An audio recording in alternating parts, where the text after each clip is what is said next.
Or yeah, however you want to do it. Whenever you're ready, just We're ready to the next game. We'll be in the same area too. Yep. Yeah. She's cool. Yeah. Very nice. Yeah, very nice.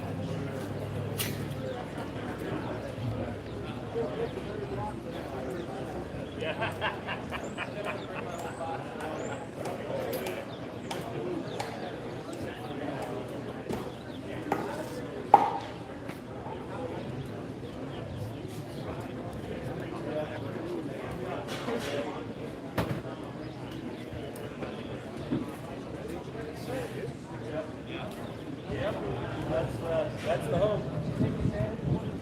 Yep, that's right. Yep.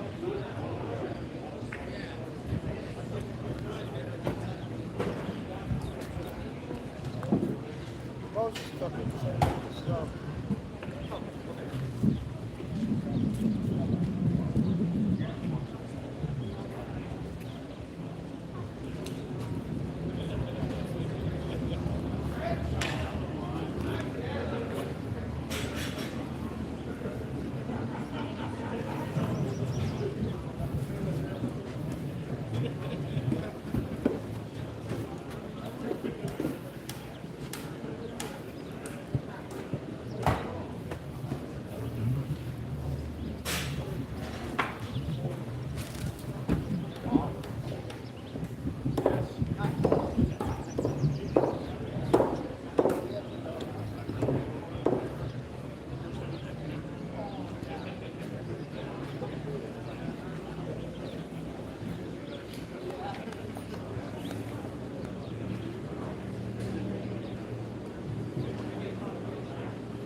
Good morning, guys. I want to take a minute and introduce our royalties.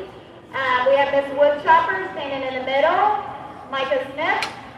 We have Junior Miss Woodchopper to her left, Kylie Jordan. We have Miss Woodchip to her right, Eliza Markle. These girls have put in a long, hard weekend. They have been running around at every event and everything, presenting awards and cookies, and so let's give them a great big hand. They've had a real long, good weekend.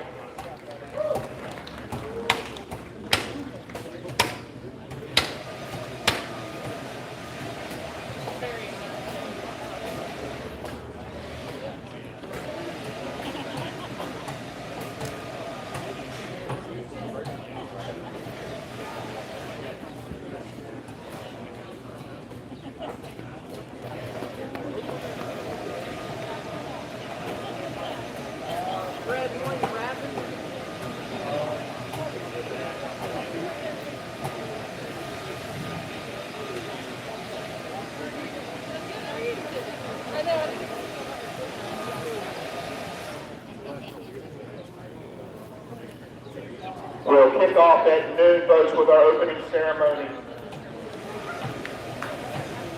And our first event will be the Springboard Championship Finals, sponsored by Bailey, Jacobs, and Carter. That will be followed by the two-man crosscut World Championship Finals, sponsored by Party and Curtain. And then we'll kick off the day of all the championship finals for all the large World Championship events we have here at the Webster County Woodchopping Festival. So we will kick it off at noon with our opening ceremonies. Oh, okay.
Now, if it would have been another wild no, you said a minute 30. I said a minute 30. Then it was a freak, one of, one out of a million, whatever. The first one, not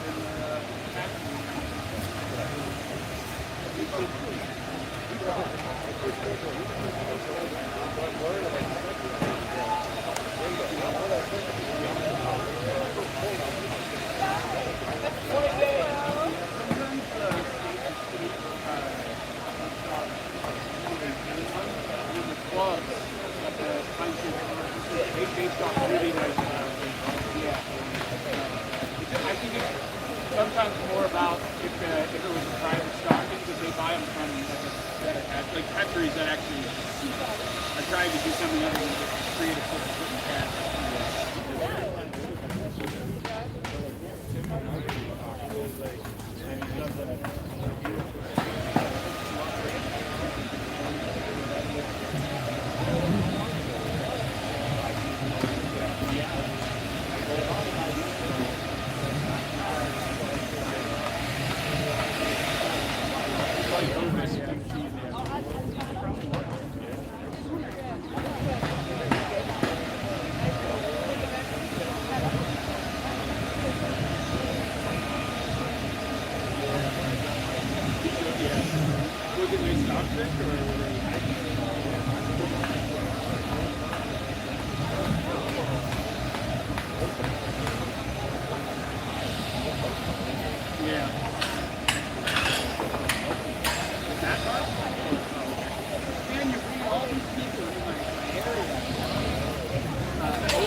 nephew really wanted to pitch with me.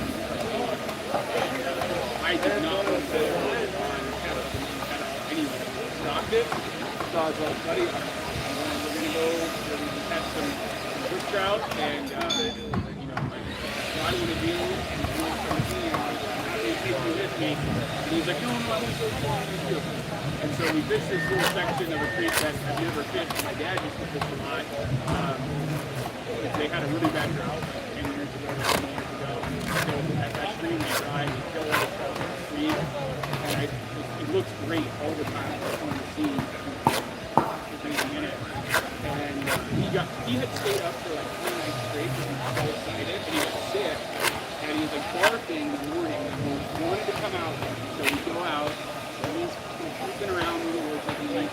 And, you know, I'm crossing the creek 15 times. He gets to a nice spot and he just wants to stay there because he's used to throwing that stock trout. And I was like, well, it's got to move a little bit, bud. And, anyway, at one point we're like trekking through the woods. And it's really nice ride.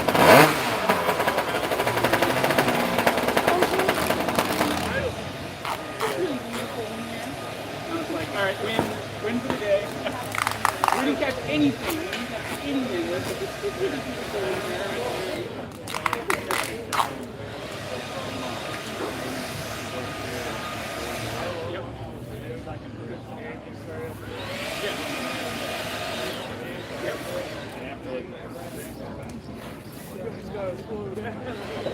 Yep. You're up on against the road is up top there, and you're on this side. Yeah, it's ready to rock off. Yeah. I know that spot. Yeah, that area, if you can get into the fly-fishing swimming section when there's nobody there, right from the bridge up in that big flat open area, if there's a hatch going off, oil in there. Yep.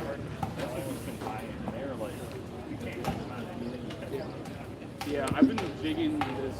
I've been using this.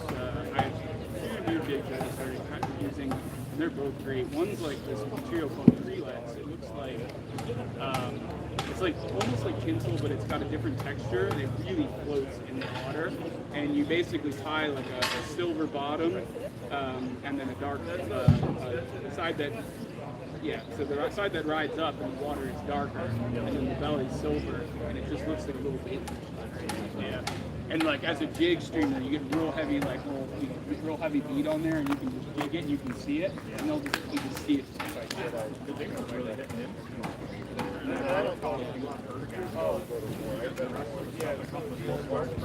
Yeah, usually up there, the nymphing can be really good if nothing has started hatching with them. Once things start hatching with the green petal and they're just it's really hard to get into the area. Like typically anything with a red, if you can get a red hot spot in it, that's what I use. Take that home, figure it out. Yep. We'll learn about this one. Yeah. And they're like, try Mark Brown.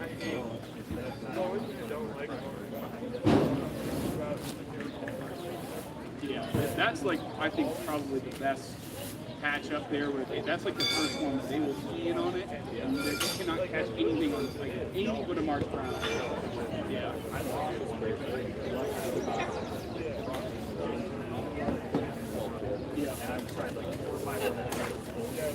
No, has to be perfect.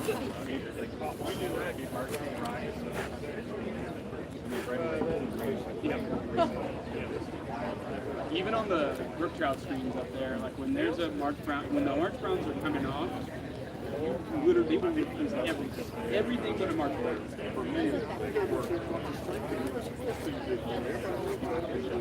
Yeah, oh yeah, that's cool. People know what they were. Yeah, so green. Yeah. And we're like, hey, I'll buy a bite. Yeah, you got it. Yeah. All right, yeah.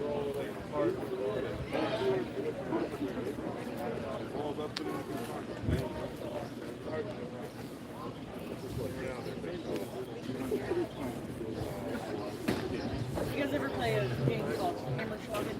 I thought that was Right? You take a stump somewhere.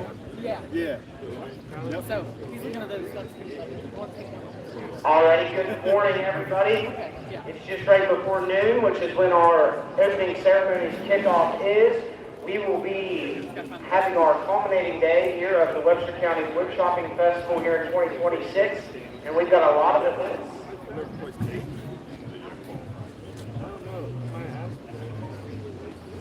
The mic stand said it didn't want to hear me talk. You might not either, but I'm going to do it anyway. Today we have a lot of different things. We're going to start at noon with our opening ceremonies where we'll have our national anthem. At 12:15, we're going to have our championship finals of the Bailey, Jarvis, and Carter Championship Springboard event down there on the back of the stage where you can see the trees. At 12:30, we're roughly going to be starting our two-man finals presented by Party and Curtain of the crosscut sawing here on the center stage. Then at 1 o'clock, we will have our semifinals of the Leslie Equipment Hot Saw Elimination. Following that, we will have our open class of the Standing Block Chops, sponsored by Lake Lumber and Fence Company. Following that, we will go through the Standing Block Chop semifinals of the Columbia Forest Products Championship Division. We will then go into the Axe Throw Finals, which is sponsored by United Bank. Following the axe throw, we will go into the Standing Block Championship Finals. We will then move into the Open Underhand presented by Waco Oil and Gas. Following the Open Underhand, we will go into the Gomar Championship Underhand semifinals. Then we will go to the Gen-C Hammer Single Buck Championship Finals, which will be running on the middle two stands only. Then we will have the Leslie Hot Saw Elimination Finals, and we will end our day today with the Go Mart Underhand Chop Championship Division Finals. We've got a lot of action coming for you folks, and it will be starting right here at noon. So see you at that time.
Sunday have it up there, and that's where we get it. That's the only one we had across the road. So that's the You guys do any fishing? a little bit. Big water?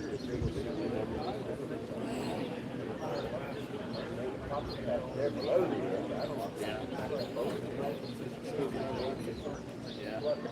I'm big.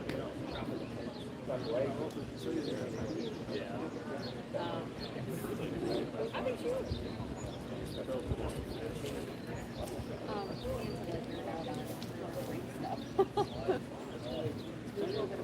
I feel like we can.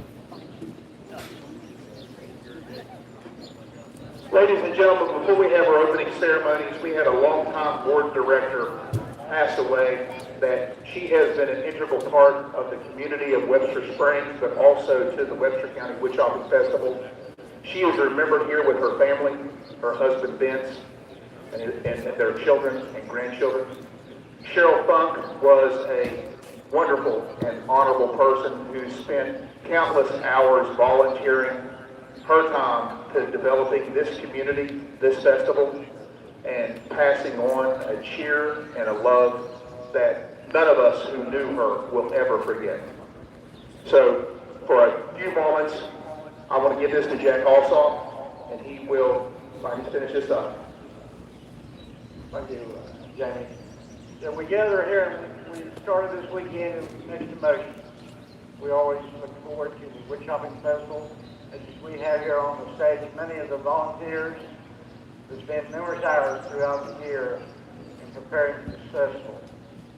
And we have two volunteers that gave their hearts to this festival, and that was Sandy Palmer, who passed a few years ago, and then on May 12th of this year, we had to say goodbye to a true warrior. Cheryl fought pancreatic cancer for over 3.5 years. The doctor at the University of Pittsburgh Medical Center said she was the longest survivor fighting that disease in regards to that. And so it's with a saddened heart that we said goodbye to her. We appreciate all the hard work she did for decades for the Woodchopping Festival. And to Vince, all of the Funk family that are with us today, we want you to know how grateful we were for her life and her contribution to this festival. And in her honor, we'd like to have a moment of silence and Cheryl until we meet again.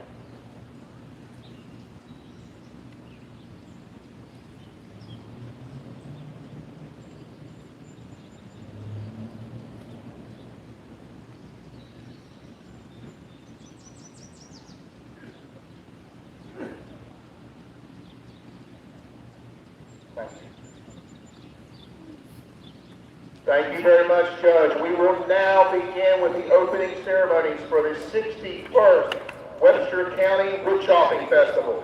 As my co-announcers, Scooter Coder and Toby Smitley, or Hunter Smitley as his real name is, we call him Toby. We have been a festival that has been family ran for over 61 years.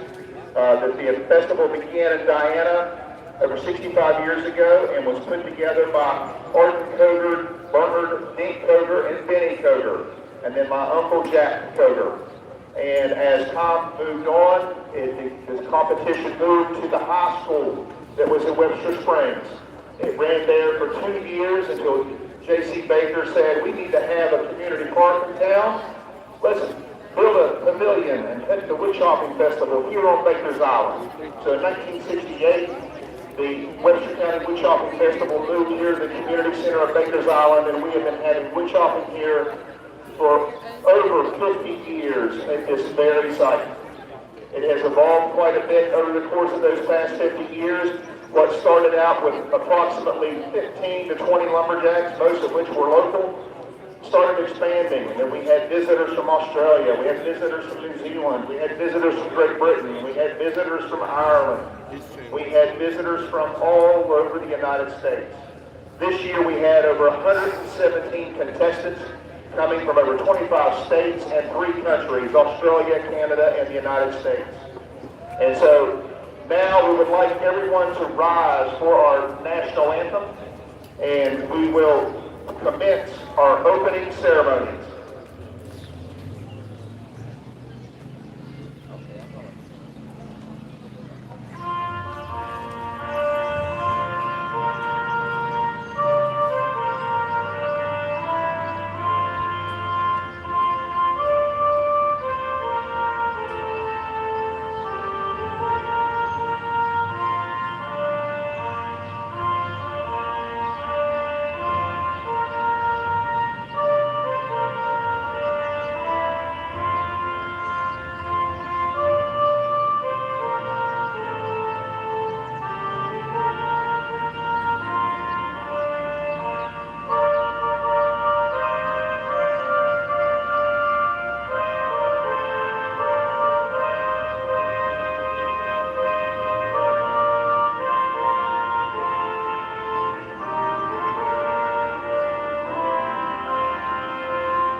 Put your hands together, folks. We will now move into the Springboard Championship Final, sponsored by Bailey, Jacobs, and Carter. On stand number 1, we have Adam Lefko. On stand number 2, from right here in Diana, West Virginia, Webster County, Matthew Coger. On stand number 3, from California, Nate Hodges. On stand number 4, from Tennessee, Tristan Van Beek. On stand number 5, from Pennsylvania, Alex Storm. And another Webster County boy, right from here in Diana, Jason Lentz on stand number 6. We have the best of the best of the best. We have these 6 here. We've got Adam, Matt, Nate, Tristan, Alex, and Jason.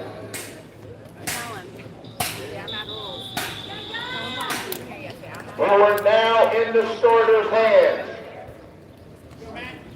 On the count of women, contestants, ready, set, go! This is again sponsored by Bailey, Jacobs, and Carter. This is on the north side field. Matt Davis, full hit. Adam Webster, full hit.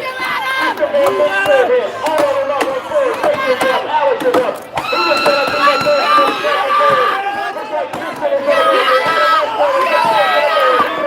He's got a couple of Jason Wentz. He's got 4 hits on Matthew Coger. He's going to be the first ball. He's going to be Jason. He's going to be Alex. He's going to be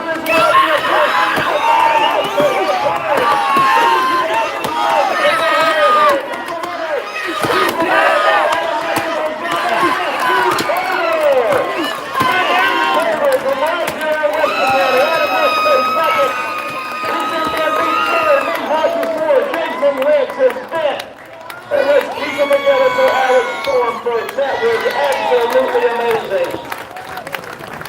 Hey, and everybody in the crowd before that heat had all the finalists go around and sign this black steel hat that Mr. Toby Smitley has. If you're a kid in the crowd and you're not related to anybody that's here today, please come up and plead your case to Mr. Toby Smitley at the end of the stage down here and see if you can get your hands on this hat that was signed by all of our finalists there in that Springboard event. So again, if you're a kid, you're not related to any of the athletes up here, come down here at the end of the stage and plead your case to Mr. Toby Smitley about why you should be the one to get that hat.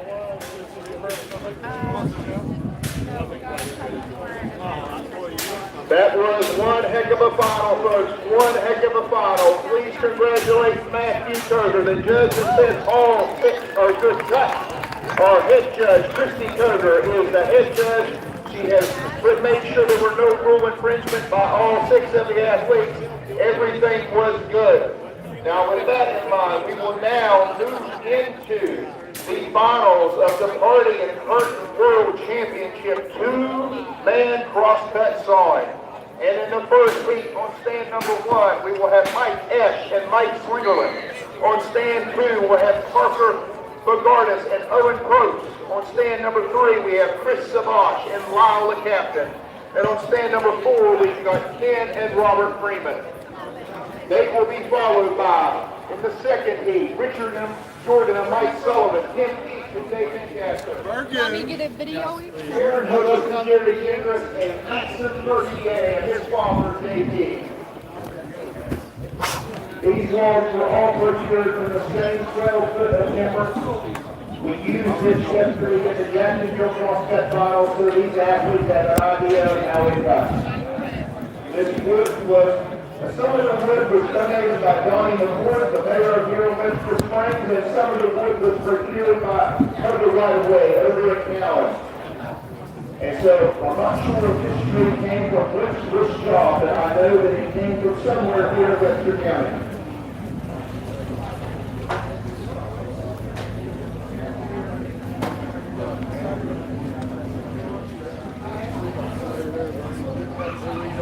So the 2-man crosscut has its evolution in the old style logging camps where before we had chainsaws and before we had equipment to move the timber, the old style, actually, let's take it a step back, 100 years before that.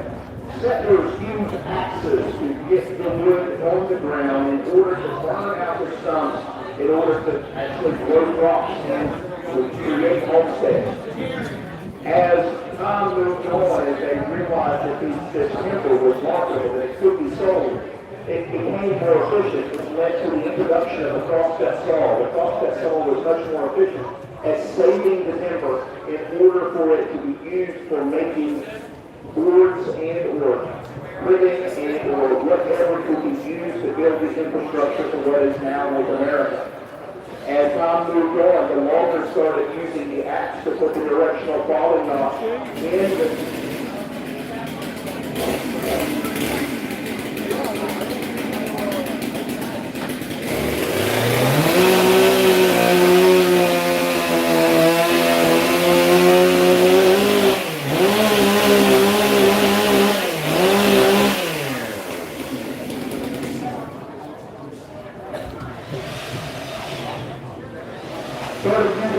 for the directional falling knot that crosscuts off the back cut. The Springboard and the just saw the World Championship Final sponsored by Bailey Jacobs and Carter. That was an event that the lumberjacks used as improvised scaffolding system built above the root swell of the oak timber. It eventually evolved into a competition. The two-man crosscut was once the loggers that done the back cut and put the tree on the ground. They had to have a two-man team that was bucked the log up into the lengths before it was pulled out of the woods by the oxen. So this event has all of its origins. Everything that you will see here today has its origins in the old style logging that was at the turn of the century before the introduction of the mechanized chainsaw in 1928 by Andreas Steele. And even then, the one-person chainsaw wasn't just coming to vogue until the 1950s. It wasn't really used for timber falling until the late 1950s. The old-style loggers, my father, Arthur Clover Sr., worked for Cherry River Lumber Company during the late 40s and early 50s, where he was employed as a notcher, which he would use a double-bitted axe to put the directional falling notch in a tree. He would literally chop with an axe from dusk until dawn, 5 days a week, for up to 8 to 10 months out of the year.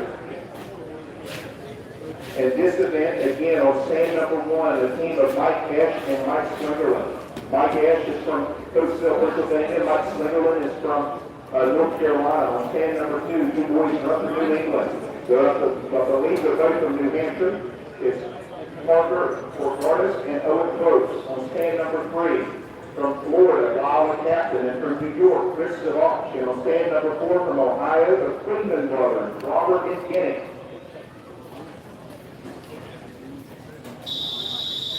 We got our athletes ready. We got our timers ready. Is my crowd out there ready? Let's go! All right, here we go. We're going to start the hands, athletes. All the timers ready. Contestants, ready, set, go! Let's go! Let's go!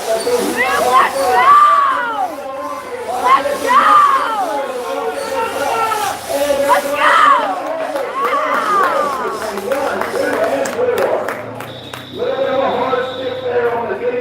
Rookie off on the first 50 for Savage and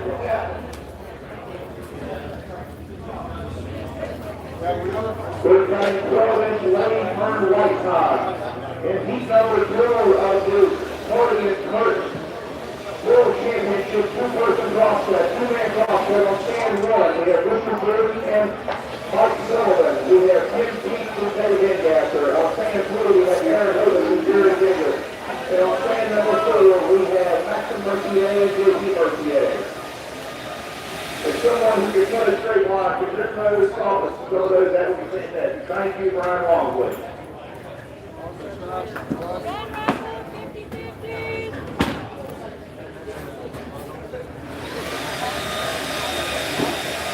The 50-50, which is now at $400, and our gun raffle, and our $50 preliminary stand.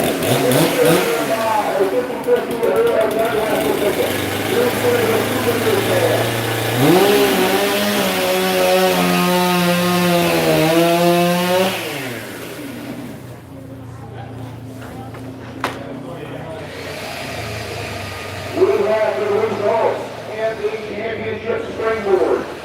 So, you only saw the 6 finalists, so we have the other 6 place getters. Coming in 12th is Caleb Gray. Coming in 11th is Orton Dover Jr. Coming in 5th is Dominic Russell. Coming in 9th is Aaron Otis. Coming in 8th is Logan Scarborough. Coming in 7th is Matt Swindleman. Coming in 6th in that final is Alex Stewart.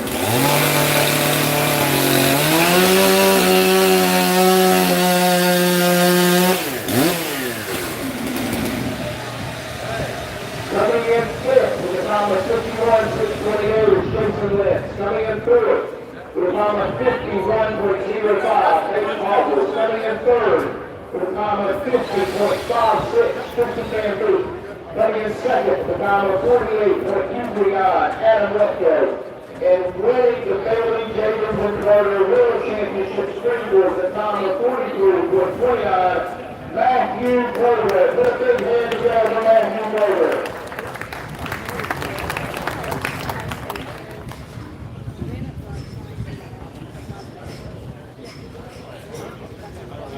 And again, in this heat, we have Richard Jordan and Mike Sullivan on stand 1. We need 4-inch lines on these hog strips, 4-inch lines.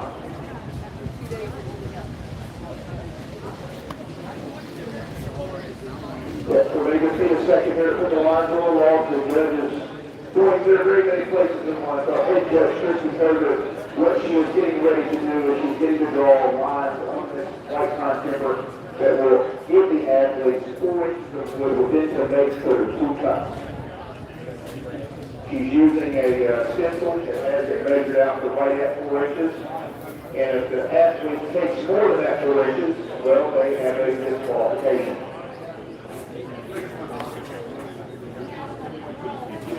Again, this wood is 12-inch laid turned white pine. It took us, we turned approximately 400 logs for this competition.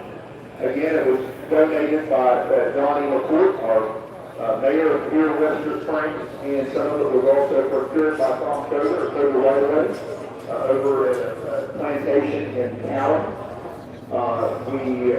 What we did was we sorted the logs. We made sure that all 4 of these blocks are out of the same 10-foot of timber, so that these athletes are as even as they possibly can be. After we sort them, we use a great big furniture leg to turn them down to all the same identical size. As we know that timber, as it grows in the wood, is different size. Once I hear the whistle from the head judge, that's when I will let the athletes know that they're in the starter's hand. And the starter voice that we're using today is the same voice that has been the voice of the Webster County Woodchopping Festival since it began in 1965. William H. Gillespie, our former commissioner of agriculture. He was a forester. He was the smartest man I ever met. He was published over 600 times, had 3 PhDs, 1 in forestry, 1 in geology, and a final one in anthropology. The man spoke 11 different languages. By far the most educated and intelligent hillbilly you would ever meet. And this voice, we recorded it before Bill passed away about 7 years ago, and we have saved it to keep his name and his voice as the voice of Woodchopping in West Virginia. And what the judges are doing right now is they're going through the time for the athletes as we're using a video timing with Bill Gillespie's voice when he says go. The right is attached to that town of Addison cone in the middle of the arena where it emanates, which indicates a start of the event, and then the time will end when the athletes sever their second cookie. And in order for the athletes, what we'll do is we'll then import the video into what is called Coach's Eye video, or Coach's Eye, and then we're able to use a timing system that goes to the thousands. In other words, not the tens, not the hundreds, but the thousands. All right, looks like we have the judge back out here. She's going down the line. We've got to get our timers back out there, Parker Reese and Reese Williams.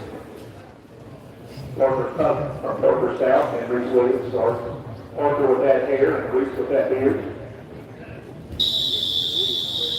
And these athletes are now in the starters' hands. All the timers ready. Contestants, ready, set, go. We got the father and son on stand number 4. We got Jerry and Aaron on stand number 3. We got Dan and who's up there with the father and son ready to lead. All the way from the back. Jerry Webster and his son McLean. We'll let the judge check the line to make sure everything is good. We'll bring the timers back. Make sure we get the times for all 4 of those athletes. Then we'll move into the final heat of the party and curtain 2-man crosscut. Now, what we have done, folks, is we qualified yesterday. We took it fast to 12 times. So what you saw was places 8 through 12 in the first heat. You saw 5th through 9th. 12 through 9th in the first heat. You saw 5th through 8th in the second heat. And now you're going to see your top 4 qualifiers. And the top 4 qualifiers on stand number 1, we have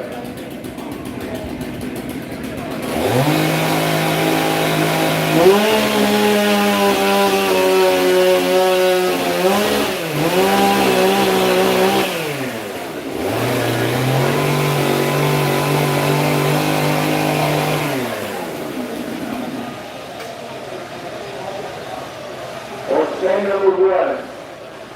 We'll have Mark Bowman and Jason Lynch. Mark, you and Jason are down the other end.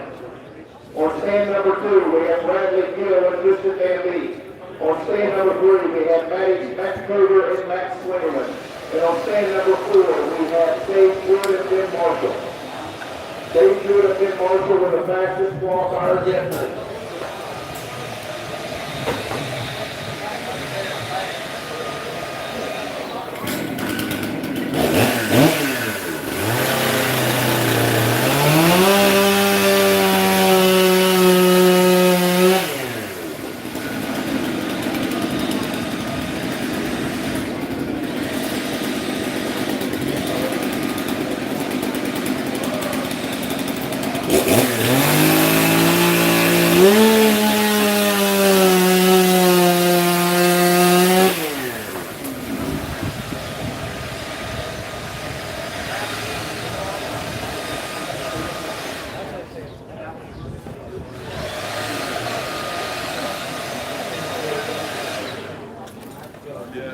Again, in this final, we have Webster, New York, Mark Bowman and Jason Lynch. They won the World Championship double by 2 foot down at the World Easter Show in Sydney, Australia in 2025. On stand number 3, from Springboard, Tennessee, we have Bradley Gill and Tristan Van Lee. On stand number 2, we have Matt Coder and Matt Swingerman. And on stand number 1, a team from New York and New Hampshire. Our top qualifiers, Dave Jewett and Ben Marshall. Again, this event is brought to you by Party and Personal Programming. I just restarted the feed. Give me a second. Sorry. This one.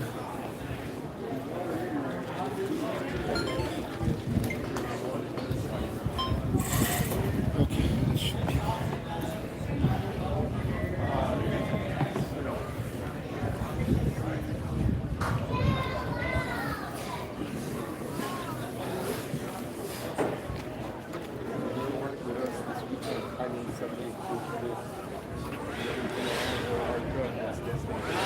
We've got lines on all the walls. Some of the labels going down the way.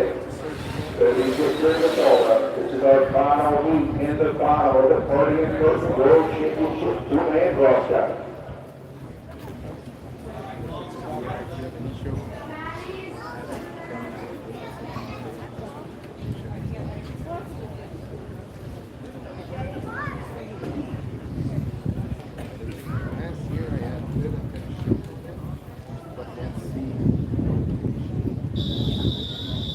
All right, boys, you're in the starter's hands. All the timers ready. Contestants, ready, set, go.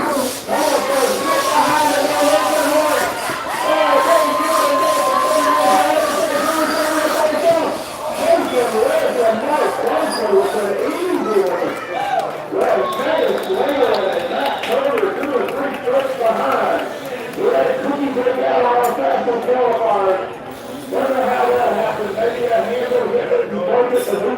that was a fast truck. Lucky little first best qualifiers. You'll have to wait to get the time of the 40th Curtain World Championship. Closing crosscut. 2 minutes going.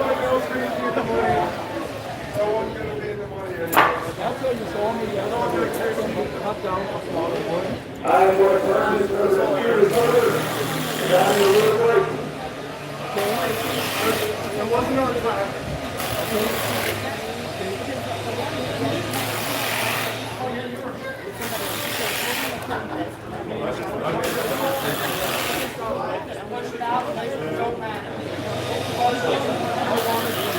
Buy back some of the early one I made. How many I made? Nobody bought a stock.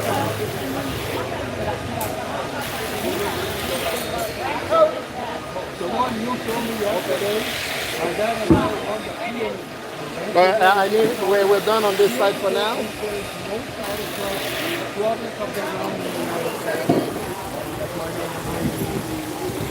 think they'll be on the outside, right? I'll just move it right away Because then. all the chains are on the other Yeah, side. yeah. So that will be ready to go. Good. As we get the stage cleaned up here, get ready for this hot saw final. This is the event that most people come here to see. They want to see these big motors run. It will be loud, so if you have sensitive ears or you have little ones in the crowd, please be mindful. Be ready to plug some ears. We ran out of earplugs yesterday, so we don't have any we can help you out with. So in this hot saw elimination semifinal heat, we have Open Alex standing or Storm, Josh championship Wilson, standing? Dave Ingasser, Matt Koger, Okay, Richard Jordan, Ben Marshall, then, Nate because I'm in Hodges, the and open. Matt Swindler. So right So after you the guys are going outside, to we see can some move of it. these That'd be things great. over and over Yes. again as we go through I'll the set day. up the other one. The other Our one, I top mean, finalists, they're top finalists for a reason. They're all good competitors. So we've already seen Alex Storm cutting a springboard. Yeah, well, Alex is I'll going to be in just, the top as soon as I final. move to the other side. Dave Ingasser cut the 2-man final, and he's back up here on hot Yep. saw. I can do that. Same with Matt Koger. Matt was actually on a springboard, then 2-manning, and now he's going to be in the hot saw final. Ben Marshall, again, cross-cutting, and now hot sawing. Same with Nate Hodges. Cut a springboard there. Cutting this hot saw final, and then Matt Slingerland competing with Matthew Koger in the 2-man event, and going to be cutting hot saw. So most of these motors are all these motors are over 300 cc's. Just a few years ago, the average size of the motor was probably about 325 cc. There was a lot of 250s, there was a lot of 300s, there was some 315s.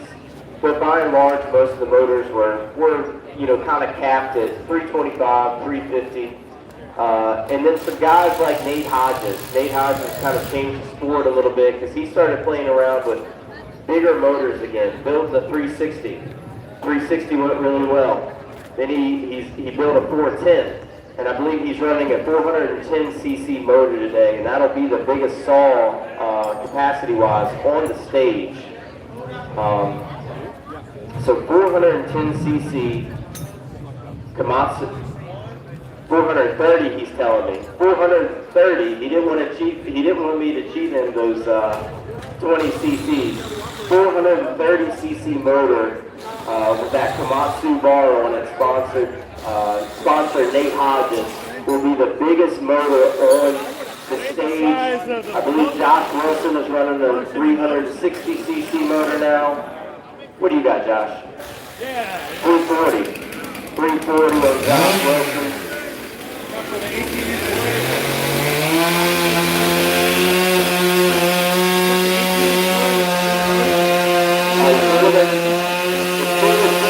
Down the line, we're going to give you a 5-minute warm-up, and please let Christy come down the line and blow the whistle. If you're behind those motors, again, if you're behind the line of those motors, please know that it is going to get loud very quickly. If you're in front of those motors, please consider moving so that change is very fast.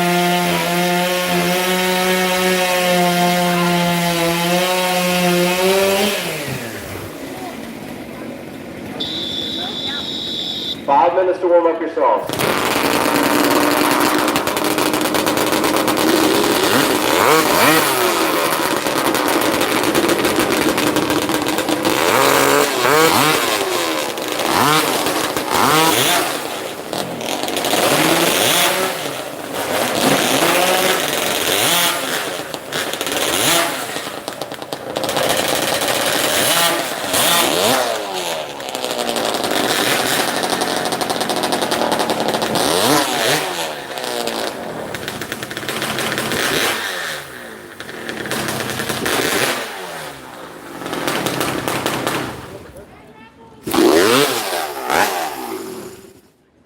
Looks like we've had a smooth warm up by pretty much everybody.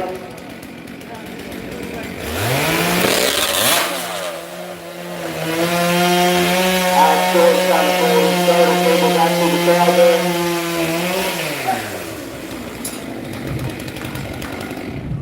It's undercut right here. I just need it a little bit straighter.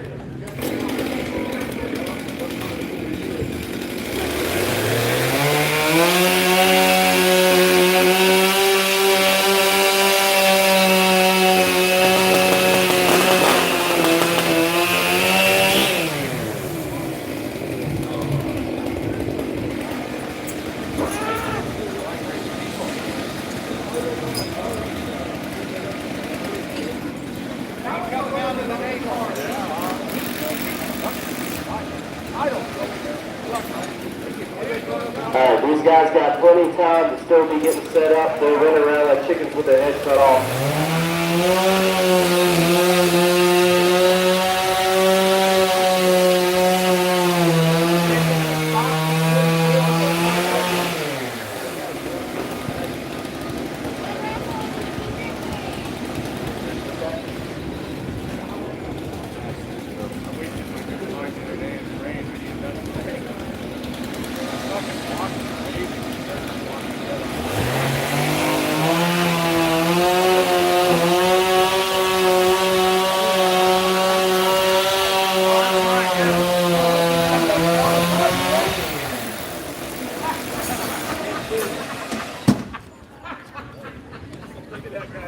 Alright, again, if you're interested in that 50-50 raffle, last I heard it was up to $400 over here at the showground office. If you're interested in any merchandise, any t-shirts, any hats, I got some cool sweatshirts over there, go grab you one. And then I believe the gun raffle is still going on, and those tickets are all closing at 4:30. So I know you got a whole 4 hours to go over there and get it, but make your way over there now while we get finished setting up here. We're going to give these guys some minutes to breathe. You know, Matt Kroger's already competed in 2 finals events. This will be his 3rd one in a row. He's already sweating. We're gonna give him a minute to breathe here. No reason to just run through this event and rush everybody. We'll be cutting 18-inch lathe turn white pine in the top bottle.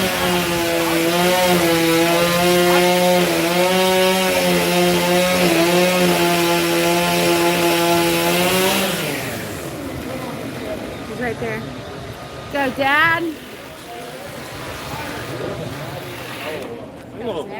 So we will have Alex Storm on position 1, Josh Wilson on position 2, Dave Engasser on position 3, and Matt Kroger on position 4.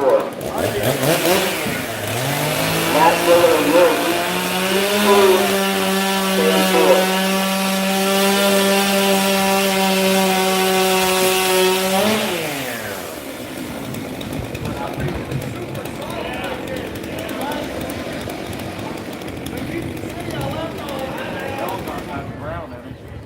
Little confusion here from the competitors. Alex Storm, Josh Wilson, Dave Engasser, Matt Kroger.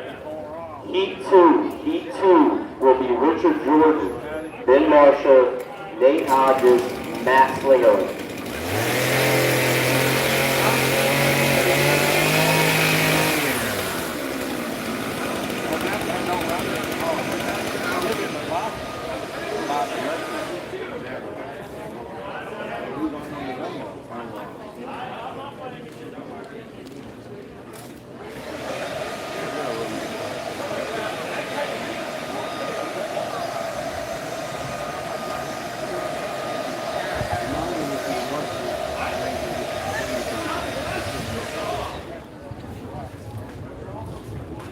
Yeah, that was it right there. I built that.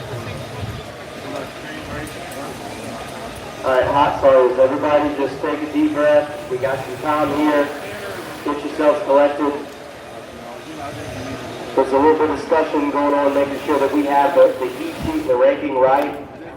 So everybody just take a deep breath. Cool down. Thank you for the crowd for hanging out. This will be fast once it gets going.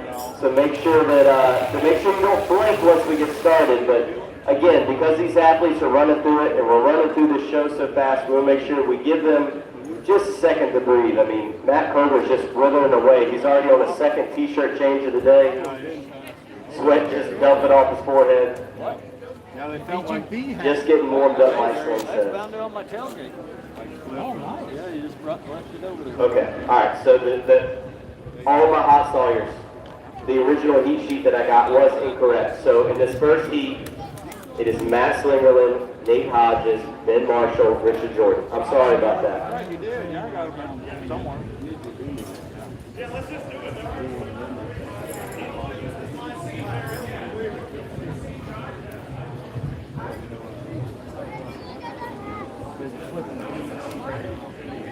These guys are already sitting in up there running. The same guys are in the same team. They're just saying there's another group.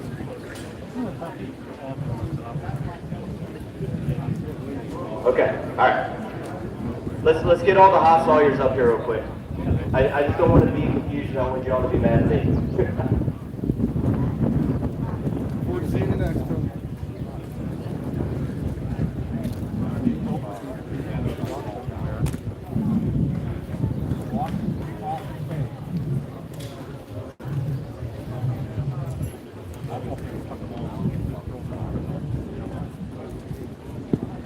Where's my blood through? On the fucking ground where we were in. I bought that.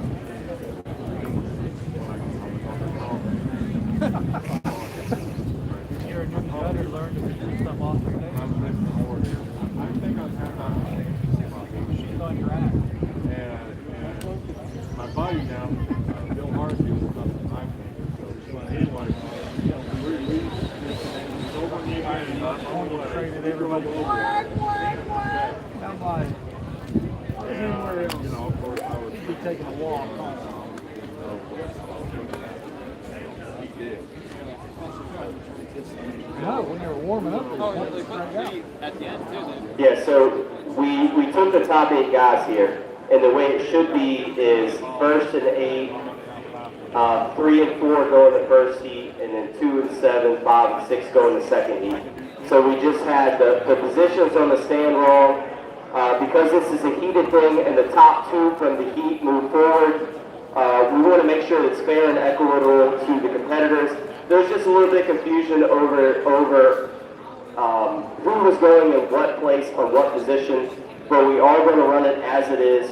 Alex Storm on 1, Josh Wilson on 2, Dave Ingasser on 3, Matt Kroger on 4. So the heat that I announced initially is staying as it is. And it doesn't affect anything as far as the rankings go or how the cutoff goes. Josh Wilson getting a quick wardrobe change. He's putting a belly band on, and the minutia in this sport, yeah, you have to have chaps on, you have to have ear pro, you have to have eye pro, of course. But because these saws have an open cog, your t-shirt can't get sucked in that cog very quickly, and it'll snuff the saw out. So a lot of these guys wear belly bands not for the back support, but to ensure that there's no suckage of the t-shirt into the cog.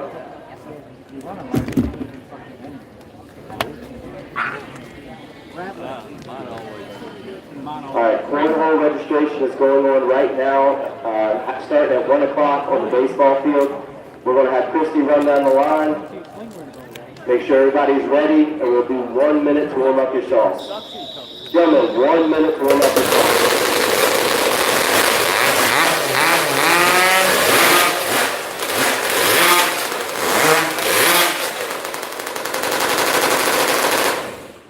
So we already had the 5-minute warm-up out front. All these guys are just making sure that there's fuel in the line, making sure everything's starting the way it should.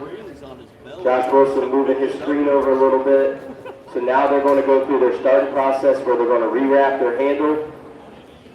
Gentlemen, 30 seconds. They're going to rewrap their starter handle, and it's a one-pull throwaway handle, so they have to be tethered off to their sawing stanchion. Make sure their oilers are set. Get the throttle position locked. And again, folks, this is going to be fast. We're going to see some times under 5 seconds here if everything goes right.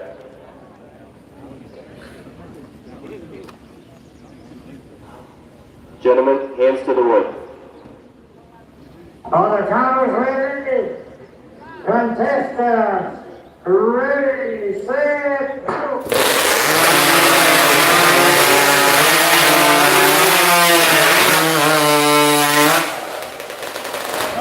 All right, a no cut on stand 2. Unfortunately, Josh Wilson did not get a start. Trouble on stand number 4, Matt Coburn. I see 2 and 2/3 of a disc, and then a half of another one. It was fast, just unfortunately not accurate. Dave Engasser, from my perspective, looks like he had a good cut. The head coach will run down the line and check it. He was not as fast because Matt Coburn, however, he made a clean cut. And because this is a semifinal round, we got a thumbs up from stand 3. Because this is a semifinal round, you're gambling about whether or not you want to make a good cut or if you want to make a fast cut. Dave made a good fast cut there, and it will get him through to the semifinal. What about stand number 1?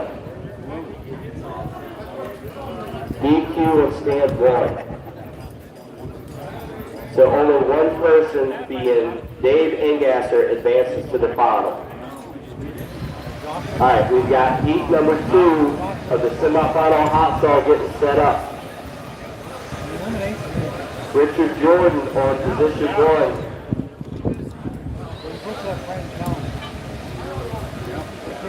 I should have made the cut. I have to make one time here. Richard Jordan on position 1. Ben Marshall on position 2. Nate Hodges on position 3. Matt Williams on position 4.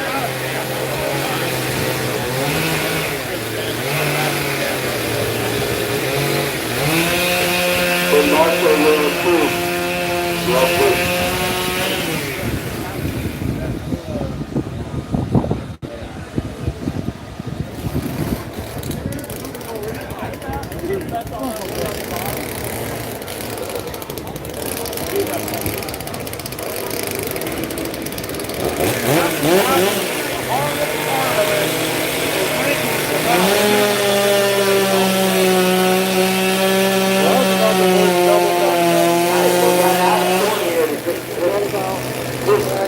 Final, and he had a few short words to say. He got that out of the system. So tell us out what exactly happened in that cut. Well, when I brought the saw up, I got a little bit crooked in my first cut. And when you cut crooked across a big log, like an 18-inch piece of wood, it really gets rid of a lot of wood on the far side. I cut my second cut good, and I had about a half an inch to make my third cut. And I put the top in there and scrambled it around the bottom. I was putting too much pressure on it, and I had another cut. So you get 6 inches to make 3 cuts. You get 6 inches to make 3 discs. Ideally, you want each cut to be between 3/4 and 1 inch wide. And what Alex is saying is, you set the saw in the log quickly to begin with. So he shorted himself on the bottom of the far side. So every cut after that, coming off perfect. We were cooking. Right at the bottom, cooking. Man, I had a fucking log.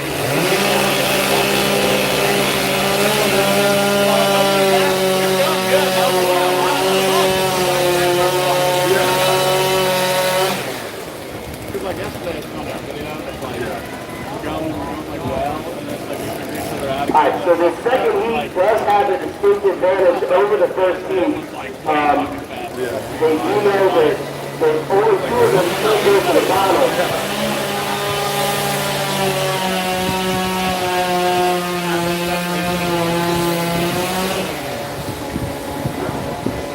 They know that only 2 can go to the final, but some of the mind games in the sport and what these guys are going to be weighing in their heads, they know all 4 of these guys can make a very fast cut.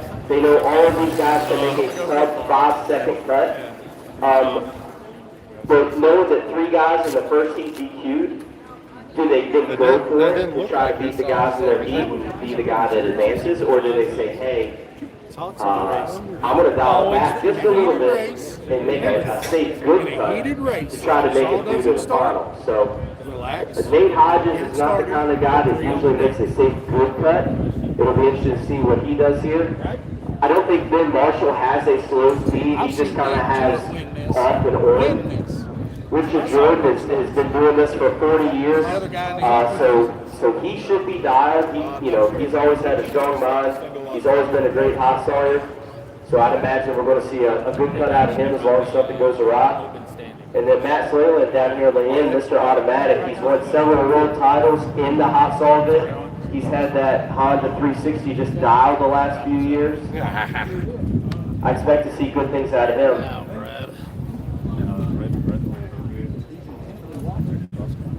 So again, we got our head judge Christie going down the lines, giving them a 6-inch mark all the way around that 18-inch piece of late turn white pine. All 4 of these motors originally started as Honda dirt bike motors. Most of them started in their lives as 250, some of them larger. They're all running 404 high tooth steel chain. And steel makes this chain in limited runs only for lumberjack competitions. You have to be one of the top 24 lumberjacks in the country to get a spool of this chain, and it costs you about $1,200 for a spool. You can get about 8 chains. So one of these loops of chain costs about $80, and it's going to cost you anywhere from $300 to $500 to get it sharpened by one of the best filers in the world for just making a fast cut. That's all these saws are meant for. Drag racing through wood. So we're going to give these guys just another second here. Judge Christie's going to go down the line, check and make sure everybody's ready, and then we're going to give them 1 minute again to pop off those saws, make sure everything's good to go, and then we'll get them started. Yeah.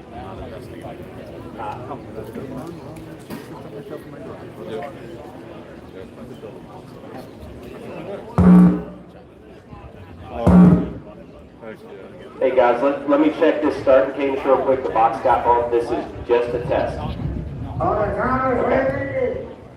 Contestants ready, set, go. There's a lot of cords up here around the announcer's booth, and sometimes a Toby walks by and Bigfoot picks them. Gentlemen, 1 minute to win.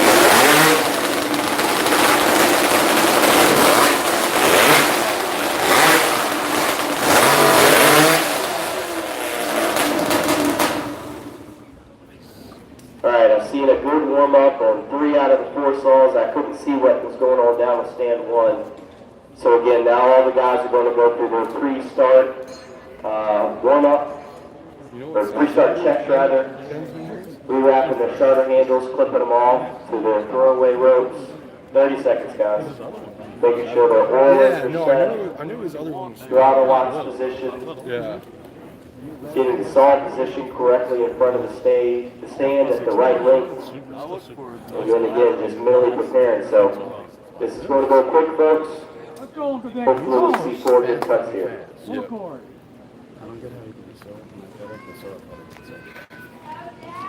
Hands to the wood.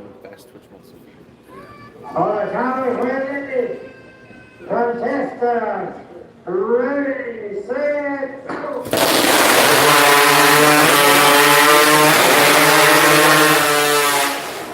Richard Jordan was first to the wood by far. It looked like a good cut from my angle on his stand.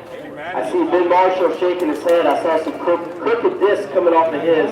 Nate Hodges was a little bit slower to the wood, which I was talking to him about that pre-show. He was a little slower to the wood. I only see 2 discs. I imagine he must have shot the 3rd one off. Let's see, did we get a thumbs up from stand 4?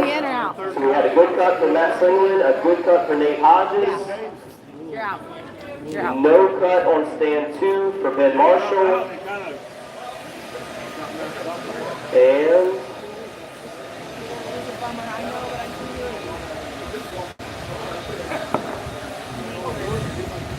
Stand number 1, Mr. Richard Jordan. A thumbs up on stand 1. All right, folks, we got 3 good cuts here, which means there will go to the timing to determine who was the top 2 to qualify through to the final. It'll be a 3-person final, a 3-man final.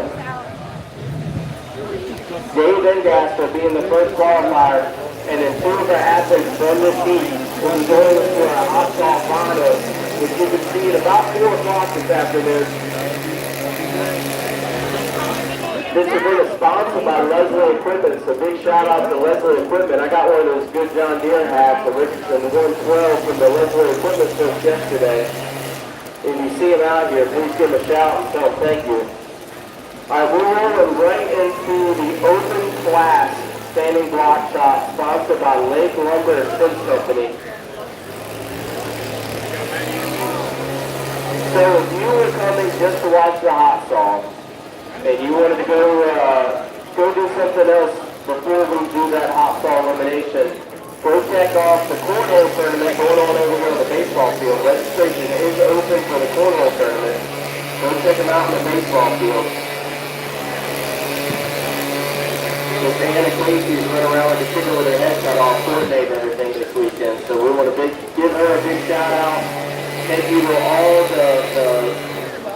the coordinators here for this event. It truly takes not just a village, but a whole community to make this show happen. I'll do that then. So the open class standing block shot. Yesterday, Welcome to Webster's final. I hope you're enjoying the show. My dad says thank you for having a live stream of this. You're welcome. Really Say hi to your dad. Hi, Dad. Hi, Dad. 4 energy drinks. The open class event is meant for the beginner athletes, meant for the guys that are just starting out. It gives them the opportunity to compete against the guys that are of their life experience level, their competitive level. So we'll see what younger guys here, some of the youngest guys can be, and we'll also see some of the older guys here. We're not quite old enough for the Masters event. We're not quite ready to do anything. We'll see the guys in the group. And we're going to do something well done with this guy in the black tank top here. And number 3, Michael, I just saw you write something. Can you tell me if you sell for a stand? I think so. Was it? Yeah, I think. That looks good. There's plenty of stuff in the way. My stuff's in the way. No, that's wheelbarrow. You can move that. I will. Don't worry, I will.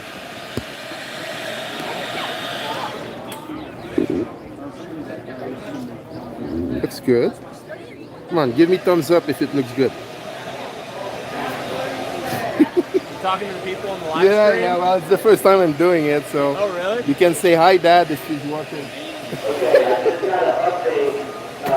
There unfortunately was a disqualification during that last hot stall semifinal heat. Richard Jordan did not have the really tall hands in the wood. There's a line going on top of that block. So when I saw hands in the wood, you would put both of your hands completely over the line, on the top of the block. And so when it starts with 3, 2, 1, go, or ready, set, go, on the G of go, both of your hands have to be on that plane. The next event standing, right? G of go. So Richard Jordan, unfortunately, did not have both hands on top of the block. He had one hand on top and one hand that was just down. So unfortunately, it'll be a disqualification on stand number 1 for Richard Jordan. Then Marshall had a disqualification for a cutout. So that will mean Nate Hodges and Matt Sutherland will be progressing to the hot stall final later today at 4 o'clock.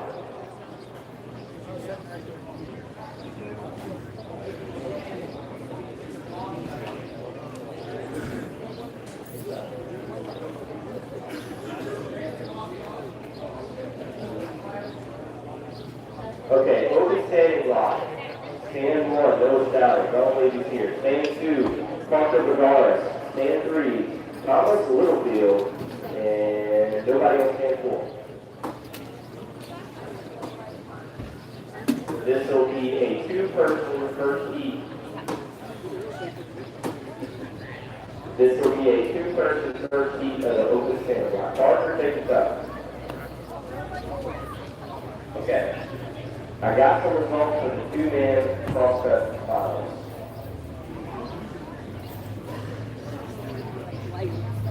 So this is one of the awesome things about the sport. I talked about it a little bit yesterday, saying that, you know, this is, if you're a professional football player, you're done by age 30, unless you're a very special case. You know, there's very few guys that compete past age 30 in football. If you're a basketball player, that's really about the same case. If you're a gymnast, like my daughter, you're done by high school age. You know, by the time you graduate high school, you're pretty much done with gymnastics. But in lumberjack sports, it's an event you can do your whole life. And not to throw shade at these guys, but we had some of our masters cutters, our masters competitors that made it into, not only made it into, but finished very well in the two-man crosscut finals. So in sixth place, Richard George and Mike Sullivan with a time of 9.16. In fifth place, Matt Kroger and Slayerland with a 9.11. Another one of our master teams in fourth place, Tim Keach and Dave Ingasser with an 8.76. One of our masters and a younger voter on the side, Dave Hewitt and Tim Marshall with an 8.7. And they had an absolute screamer of a cut going, and then just had some disasters. Dave Hewitt was doing what he was supposed to do, but Ben Marshall messed it up on the other side of the song. So in third place, Dave Hewitt and Ben Marshall with an 8.7. I'd love to see what that cover looked like if Ben would have done his part right. In second place, Max Mercier and JT Mercier, father and son teams, come to us all the way from Quebec, Canada, with an 8.50. And then winning your two-man crosscut, the big man team that are multiple-time world title cutters, Mark Burquin and Jason Lynch, a full second and 2/10 faster, 7.2 seconds for Mark Burquin and Jason Lynch. Big round of applause for all of our finals there. Some extremely fast times. Okay, again, this is the first heat of our open class stand block event. Parker Brigard on stand 2, Thomas Littlefield on stand 3. On deck, we have Owen Brooks, Scott Berner, Eric Piazza, and Calvin Wagner. Gentlemen, this will be your start. On the counters, ready, contestants, ready, set, go! So we're cutting 11 quarters off here. About 30 cutters will be moving to the front. One up, one down, two up, two down, two up, and third. Some of these guys look like they put a few minutes to put up these blocks there. Look at the third one. I just started there to Littlefield and stand closest to the announcing group, and now we're just Thomas Littlefield taking the heat. Let's see what's talking about to see Wayne Strickland his block. He looked at a very narrow start on the back, and he's just digging for that last time there. Big round of applause for those two young athletes.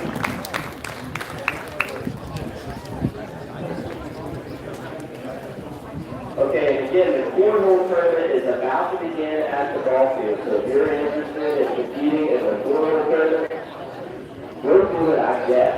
But then come back for the hot-ball finals, for the championship, Underhand and Springboard finals, and all the other finals that those guys can win for their advocates today.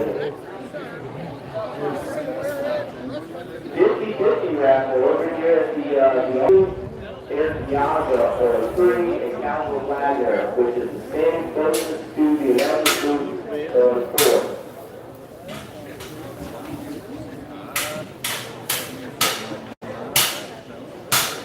So again, this will be a lot of the younger competitors in the sport, a lot of the newer competitors in the sport that haven't quite made the championship event will be in this open competition. But again, there's a lot of different distinctions here. It's not just the logo. You have Mr. Eric Piazza, who's been competing for 25 years probably. He's been competing longer than I have, on stand number 3. If he knows what he's doing, we'll see if Mr. Piazza Stuff with all these yoga on either side of here. Scott Berner is a fairly new face here at the Webster County Woodchopping Festival. I believe he has some family history in the sport. His son competed yesterday and made a huge crosscut and the other hand shot and did a phenomenal job. Great team to still chopping back there.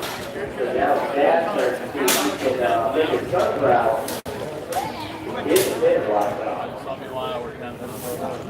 And then Owen Coach down here on stage number 1. And not to put too much pressure on Owen Coach, but Owen won the open springboard with a time of 1 minute and 36 seconds.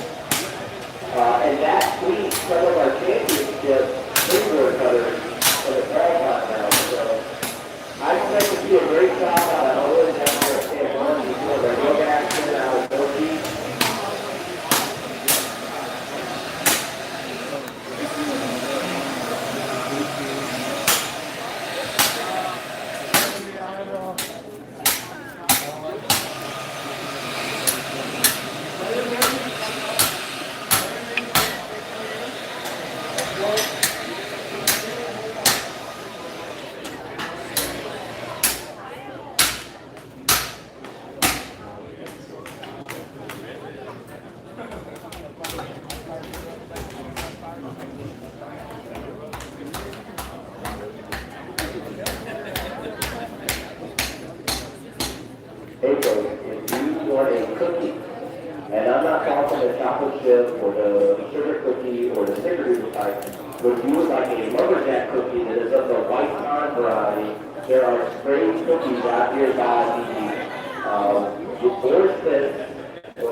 Woodchopping office. Again, if you would like a lumberjack cookie, one of our round discs that is sprayed with the Webster County Woodchopping Festival logo, they're for free. Right over here at the front of the stage, which is the side of the stage closest to the Woodchopping office. Carmen Kroger is directly responsible for the paint job on all of those cookies. She got an A++ in art. So much of an A++, she went to college for art.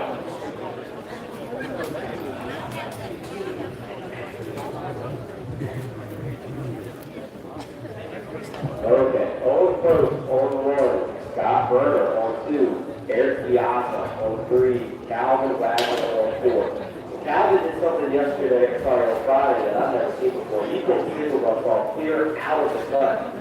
But he's the resistor right on the standing block here. He's a tall righty kid. He looks like he's pretty stout. But this will be one of his first professional competitions.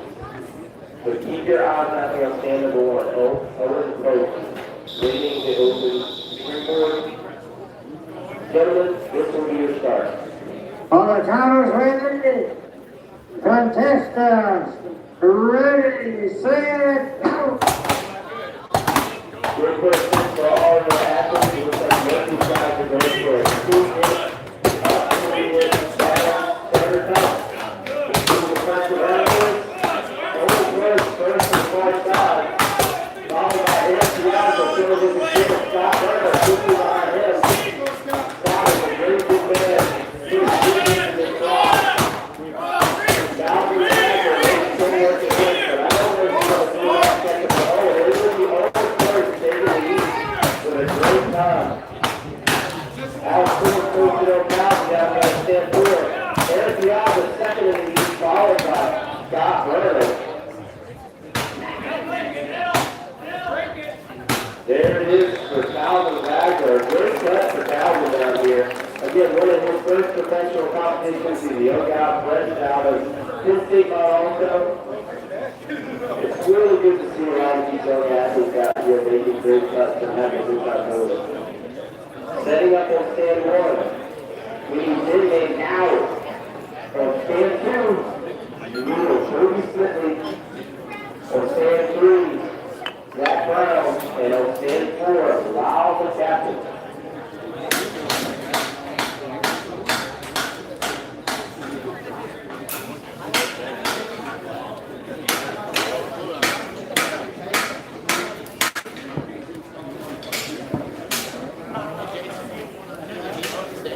So if you were around yesterday, you might recognize Mr. Disney Cow down there on stand number one. He set the record for one of the longest springboard stops ever to happen down here at the Woodchopping Festival. But he also generated some of the best cheering that's ever happened at the Woodchopping Festival. But he stuck with that stop and made it through it. But I guarantee you, he's doing that 5-minute springboard a little bit in his own today. Our show announcer / ward prep / do all jack of all trades, Cody Whitley on stand number 2. His beautiful wife Megan and son Archie and the other little boy Alan are back there on the back of the stage cheering on today. We got Zach Brown on stand number 3. I haven't seen him yet, but I assume he's around here somewhere. And then the showboat and short there, Lyle McCaskill on stand number 4. Lyle is a traveling, competitive lumberjack. He sets up shows all over down the East Coast and really all over the country where they show the world, showcasing lumberjack sports, wall rolling, two-time, springboard stopping. Lyle has been competing here pretty much his whole life. And he's one of the guys that's great on the double of racing into the championship event. So Lyle is going to be looking for a great cut today to try to propel himself into the championship cut and solidify his spot next year in the championship cut here at Webster. Alright, we have no Zach Brown on stand 3. He got scared of Lyle after and said, I don't want to go get that now. I'm in it always.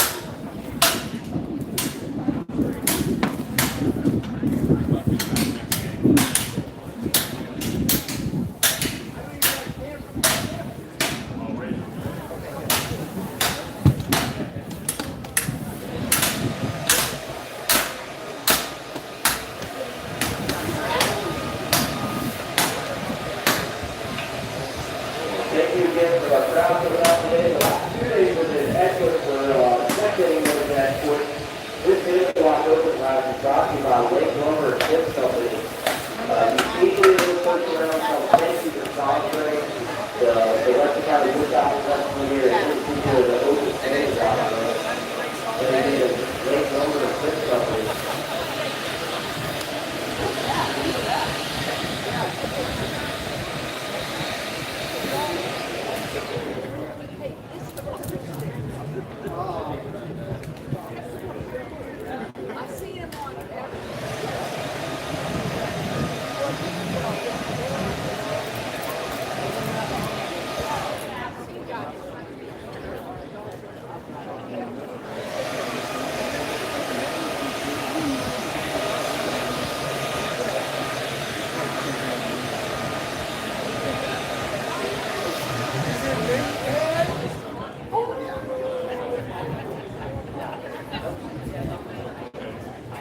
Alright, then Lee Cow, stand 1. Cody Whitley on stand 2. Lyle McCaskill on stand 3. On deck, Will Chamberlain, Matt Mercier, Ralph Fry, Kurt Hartman. On deck. Let it flow, mate. Let it flow. Ben, you feeling good down there? All fine to listen to yesterday? He did better than yesterday. Cody's simply rocking the hot waters. I don't think we have to worry about the olive flooding today. Head coach Chris is going to run down the line, check and make sure all our guys are ready. They're ready to get going for back it off and talking about it. Lyle McCaskill got a great looking axe down there. It looks like number 4 pattern with 7.5 square. All right, gentlemen, this will be your start. Stand down. I don't have a start. Something got called.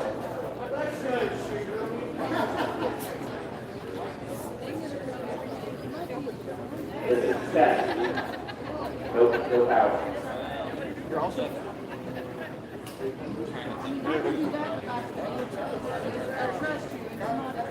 Everybody just chill out there. All the timers ready?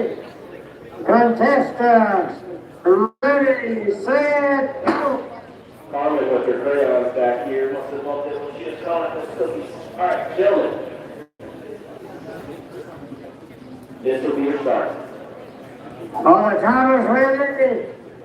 Contestants, ready, set, go. All right, this is the look for all three of our athletes. That's Houston 2 and 3 is the area earlier. Riley Captain is already waiting to stop. Going for the drive, throw the front, move around. Very good result for Riley Captain. Very simply, in around the second. Very like a great with the block of wood. I think it's going to be enough to catch up with Riley Captain. Going for the drive.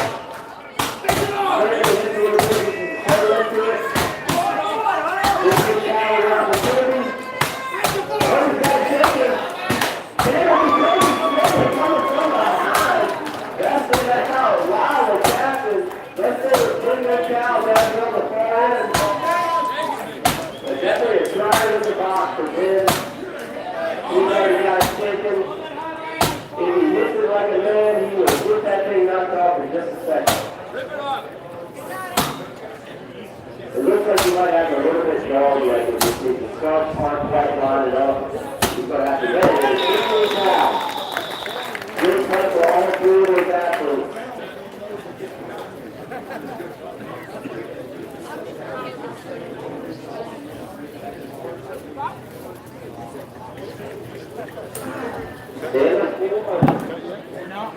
Stand number 1, Will Chamberlain. Stand 2, Max Mercier. Stand 3, Ralph Straw. Stand 4, Paul Foskey.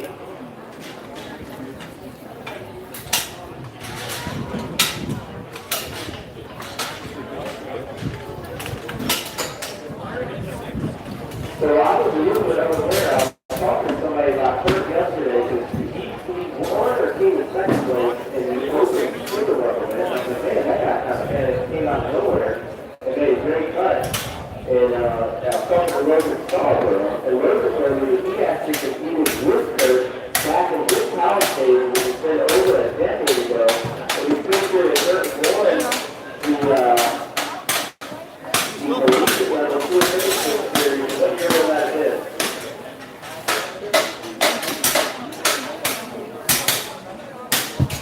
2007 and 2009, Kurt came in second in the collegiate swim series. So he first served into the action of all.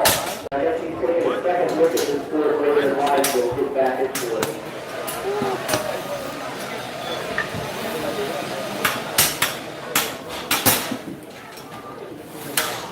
Will Paper in 01, Max Mercier for Quebec Canada on 2, Rodney Scott, who was probably responsible for 2/3 of the Astron that happens with all the talking in the same job as one of the Astroners extraordinaires in the entire world.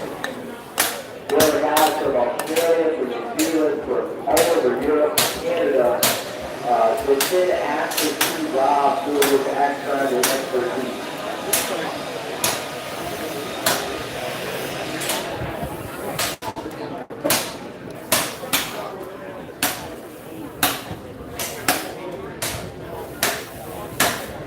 So Jason Lister tells me he just rebound an axe, which tells you exactly how many axes you might have. He just rebound an axe.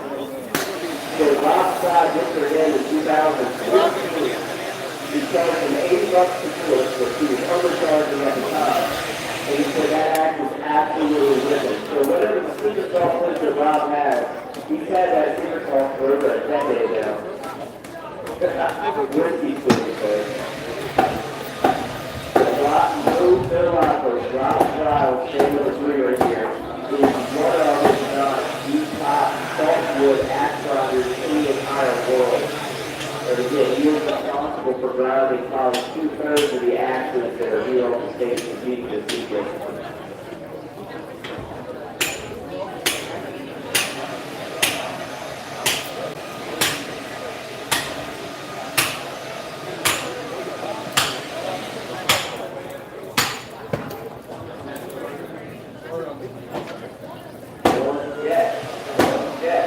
We have Kyle Burton on 1, Alex Parsons on 2, Brandon Graves on 3, on deck.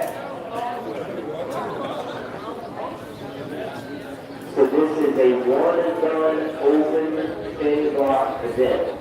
So there's no semi-final, there's no final. It's just straight up, you come up to your block of wood, you make the best cut you can make, and whoever cuts the fastest is the winner of the day. Third down there closest to the altitude, looks like it has a great block of wood. It's got just a little bit of slump on the outside of it. As long as you've got an axle to cut that stuff good, it's totally good shape. You notice there's a little bit of difference in the blocks as you look down the line, just in the color and the texture. Sometimes that'll just have to do with the position on the tree. Some of the blocks could be higher on the tree, it'll fall into the lighter once they're turned. Some of the blocks are darker, which typically means it's closer to themselves, but not always. It also depends on how long the blocks that tree has been cut down and stacked up. Max Mercier gets his last bit of guidance from his father, JT Mercier there. And JT typically works on salt, however, he is also a fantastic actor. Gentlemen, this is your start. On the timers, ready, contestants, ready, set, go.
On the timers, ready, contestants, ready, set, go.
I don't believe here. I believe he was trapped, so this will be a 2-point. On the count of ready, contestant, ready, set, go. So we got a light on our starter that's out, so we're trying to fiddle with the wires and try to get that light going in there. So if you hear that announcement, please go off a few more times. That's what we got going on.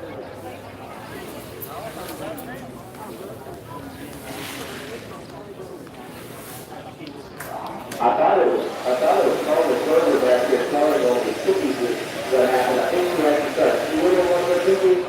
It actually was all on the floor. On the count of ready, contestant, ready, set, go. Okay, we got it like that. So you guys in the crowd, you hear the starting cadence, it's a recorded cadence. But what you may not see is on this road code right in the center of the stage, there's actually a LED light. And on the G of go, or that announcing cadence, there's a light that flashes. So when we have our timers that are actually going back to the timing booth and taking the time, they are starting their stopwatch basically at that light. And if there's somebody that's moving or starts to block or their hands move or Ricky Jordan case before that light flashes, there's disqualification. So when you stop with it, you would start lining up. You would start your backswing before the light, as long as your axway does not make contact with that wall before the light flickers, you're in good shape. And the cameras we're using, for the event film at 1,000 frames per second. So we're able to get very, very tight into when that light flashes to make sure it's as fair as possible for the athletes. And this is something that's fairly new for these electric starting boxes. Really just kind of came around maybe 5 or 6 years ago. Before that time, there was just basically me saying go, or somebody saying go, and then a bunch of people stopwatches on every stand. And as you can imagine, there's a lot of variance when you have multiple people using a stopwatch. There could be 5-second differences between the timers, and when you're dealing with times that are measured in the thousands. On the count of ready, contestant, ready, set, go. Brandon, why did you go? Alright, we're ready to go now. So we're going to have our head coach Christy go down the line, check our 2 athletes. Alex Parsons on 2, Brandon Graves on 3. Gentlemen, this is your start. On the count of ready, contestant, ready, set, go. And this is the battle of the years and here, folks. Alex Parsons is trying to make his break into the championship match. Right there, here's the first round. Another round of hit by Brandon Graves, a little bit safer of the cut. We'll see if we're working the front, but that's Brandon Graves picks up the Alex Parsons in the back. Alex is looking forward for his drive. Look at his dog leg. Brandon Graves going for his drive. It'll be Alex Parsons winning the field in the air race. Brandon Graves reaching far, needs to reach far up that far corner to get this block off. There it is for Brandon Graves. Big round of applause for those two. That'll be a fast time. Our current time to beat is set by Thomas Littlefield with a 23.50. Thomas Littlefield with a 23.50. Actually, it's Kurt Kalbowski with a 23.09. So Kurt Kalbowski with a 23.09 is your time to beat so far. We have 2 heats left. Dave Grant on 1. Ben Marshall on 2. Darby Hand on 3. Sam Duncan on 4.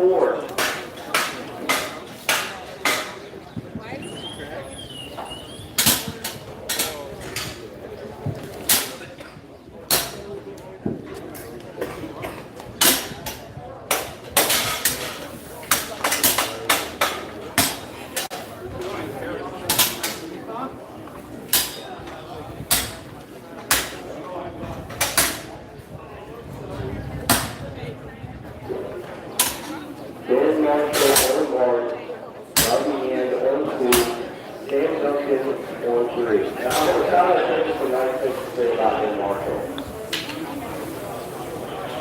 Some nice things to say about Ben Marshall. Ben Marshall has been skiing for a long time. He runs the Dark Horse Lumberjack show all up and down the East Coast, mostly New England. He is in his championship single event. He is a very good single runner. He was in the two-man crosscut final and played very well there with Dave Wood. He was in the hot dog final.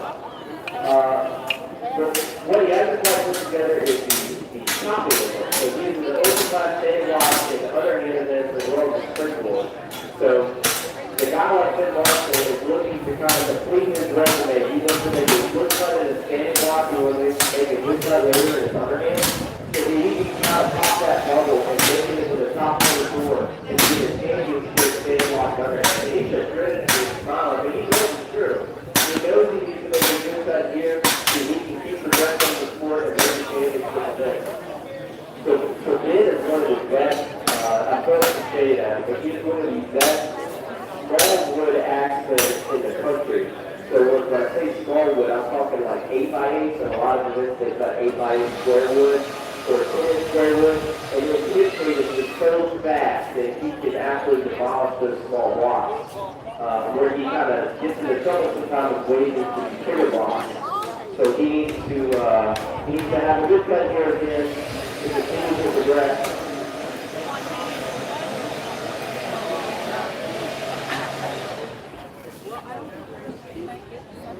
Darby handed on 3. Darby is another young actor. He's been around sport for a long time, and he's another one of these bubble choppers. Every year he's kind of right on the back end of the championship event. Hailing for Tennessee. He went to Hayward Community College, and he is looking again for a great standing block out here to break through the nation championship event.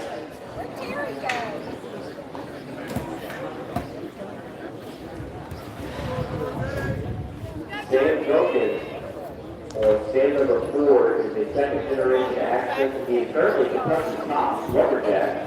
At the ripe old age of 17 yet? He's 19 now. At the ripe old age of 19, he's Kentucky's top lumberjack. Big competing, probably for 4 or 5 years now, following his late father's footsteps. It's been great to watch him compete and to progress through the sport. The chopping of this is kind of been his dual sport thing. He's a great sawyer with a mechanical motor, 345 cube. Going from 3120 and made some of those finals placed well. Oh, Gabe Grant's down there on 1. You were crossed off my list. So we got Gabe Grant on 1, Ben Marshall on 2, Darby Hand on 3, Sam Duncan on 4. As soon as I get a whistle from my judge, I'm going to run. Gentlemen, this is your start. On the titles ready, contestants, ready, set, go! Sam Duncan, top of that row. That was something that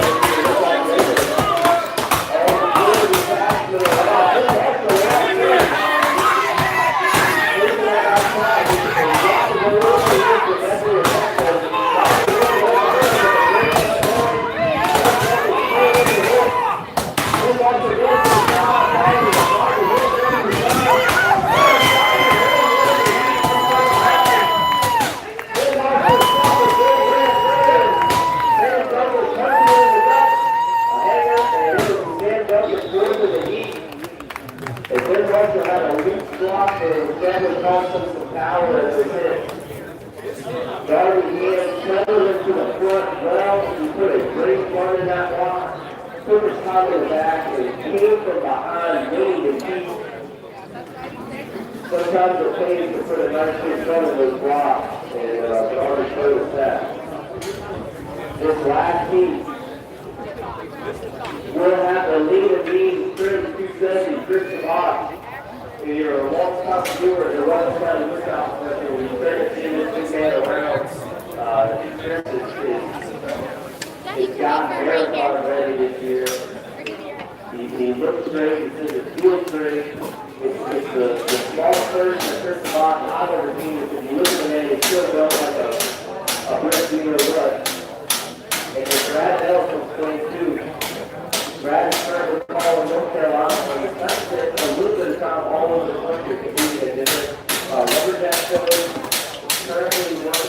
fourth place in North Carolina. She was a University of Tennessee grad, where we got to start competing a few years ago.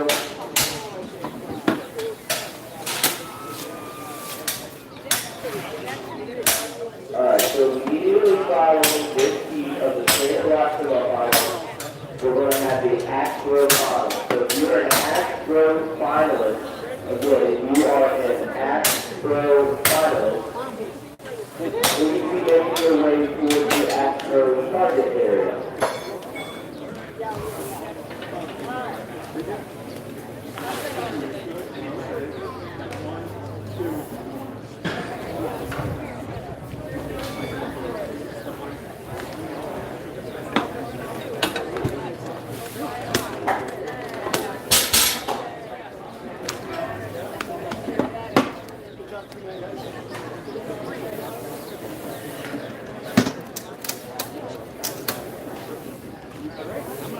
Sorry, I misspoke, folks.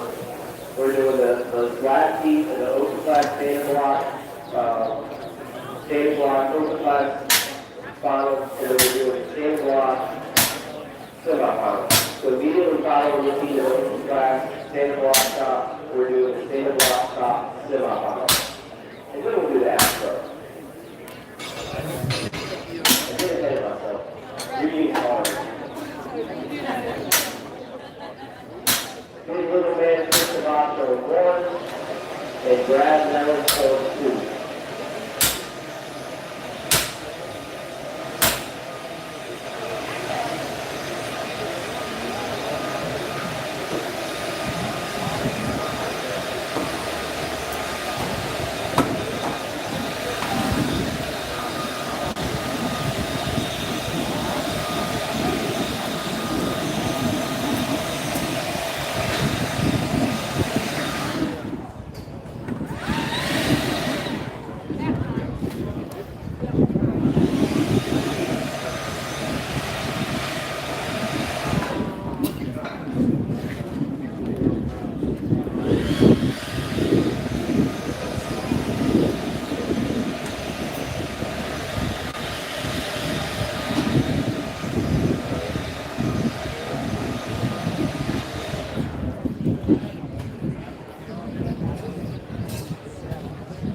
This is a two-person final heat in the open standing block shot.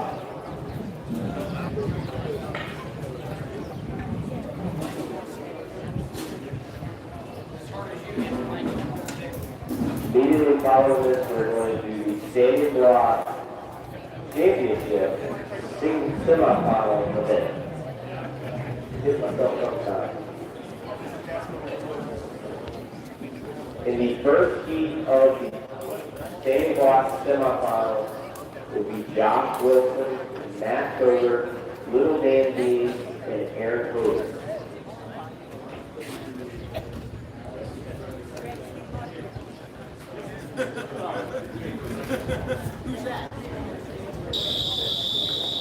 Gentlemen, this is your start. On the timers with the contestants. Ready, set, go! One of these guys going 2 up and down, and I don't know what down, so we got an 8-minute pattern and a 6-minute pattern that took the off around first. Ash sounded like it's playing pretty well. Brad Ellis getting a good couple of wins out of his first 2 hits. Those guys are going to be going to the drops at the same time. Oh, Brad Ellis 75 over the round. And this would be Brad Ellis 7 foot behind, and just a half a hit behind Chris Devon. So I guess that sudden step by Brad to do another update paid off. Both those guys were poised to take that heat. It really comes down to gut instinct of making the right choice and the right number of hits. So that will do it for the open class standing block event. Again, that is a one and done open class event. This, what you're going to see now, is the championship semifinal standing block event. Josh Wilson on 1, Matthew Cooper on 2, Dan Dean on 3, and Aaron Owers on 4.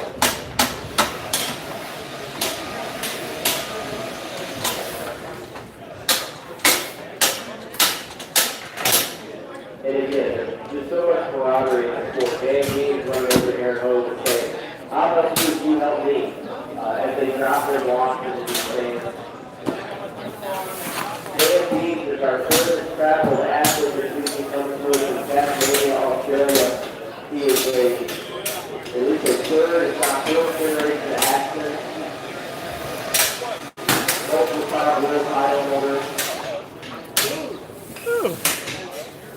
We currently have a wellness system in Wisconsin, and I'm very excited about it. I'm Dan moved to the United States. He's on the stage about my answer.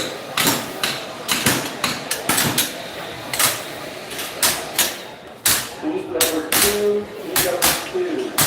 Alex Storm, Brad Hill, Trevor Rogers, Jason Lynch. Heat 2.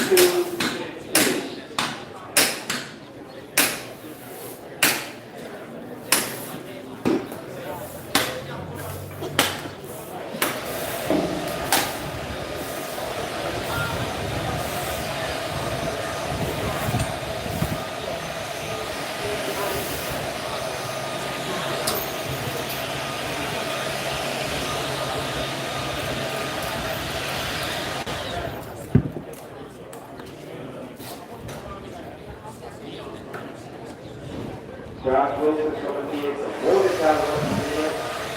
Matt Buchanan, originally from the hometown of Rainier, Diana, West Virginia, currently called Grafton home. I don't know where it's going to town for. I know it's from Tasmania, but I don't know where it's in town. And Aaron Hogan. That's very lucky back. One of the few South Midwestern lumberbacks in the sport. Very few considered Midwest. Condon, Southern Midwest.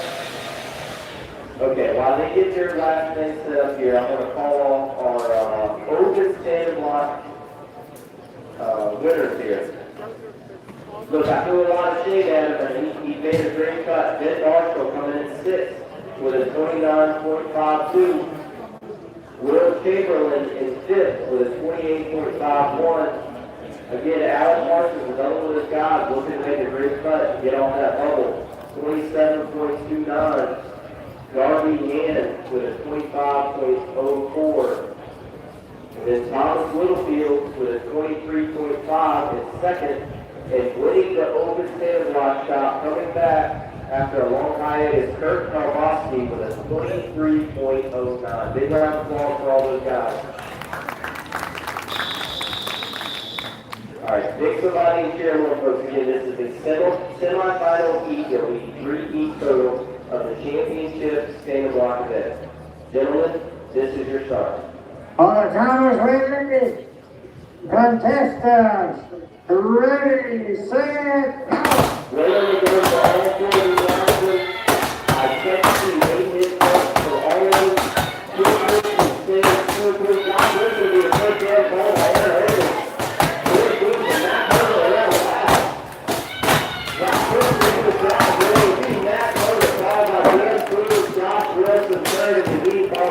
Hogan. And I want you guys to all realize that was all over 20 seconds. All 4 of those cuts were past there, unfortunately, the Kurt Kalbowski winning the open event, and that is why these guys are the finalists in the Springboard semifinal team here. 2 of these guys will advance to the final. So Matt Koger and Dan Dean will advance to the final. Okay, so the 2 finalists from that event, Matt Koger and Dan Dean, automatically advance to the final. And then the 2 fastest thirds will also advance. So there's still a chance for redemption for Josh Wilson, who came off 3rd in that heat. So he is the fastest third, one of the fastest thirds out of the 3 semifinal heats. He may still yet make the final.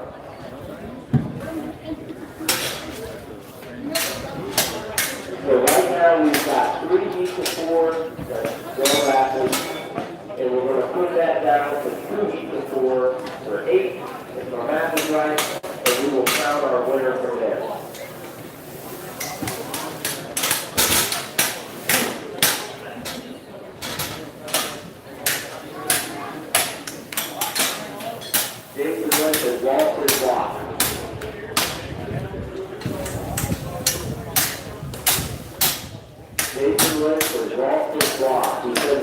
black crayon on it.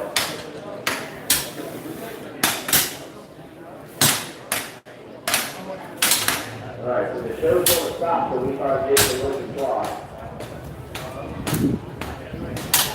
Setting up on one, Alex Thorne. Alex has been one of our younger athletes, absolutely poured up the stage the last few years, making several finals in the first couple of years here. He made his debut in the Springboard final this year. He is a college professor at Pittsburgh, also where he coaches the Webster team. And when he's also in the summer, he just stares up the road, going to all the shows that he can go to. The Tracy and then the final. Bradley Hill was one of our show buddies out of Kitchen Plains, Tennessee, where he works for the Lumberjack Youth. He takes all that experience from all the events that he touched during the week and brings it to you here in the final. Trevor Bowdry, the Bowdry teacher out of New Hampshire. He's currently New Hampshire's top lumberjack. And a new father. He said he's got more sleep this weekend being down here than he does at home with all the last 5 days. And we're still looking for Jason Wilson's clock. It's not very often you lose a 40-pound standing block. Okay, so what we think is somebody grab the wrong block. Maybe somebody from the open event grab the wrong block and cut Jason Wilson's standing block. So if we can find a block where somebody's name on it, the first have already cut. So remember who the number is. Jason is grabbing a spare block. Yeah, with Tristan. Jason got a spare block. Packing it up to the stage right now.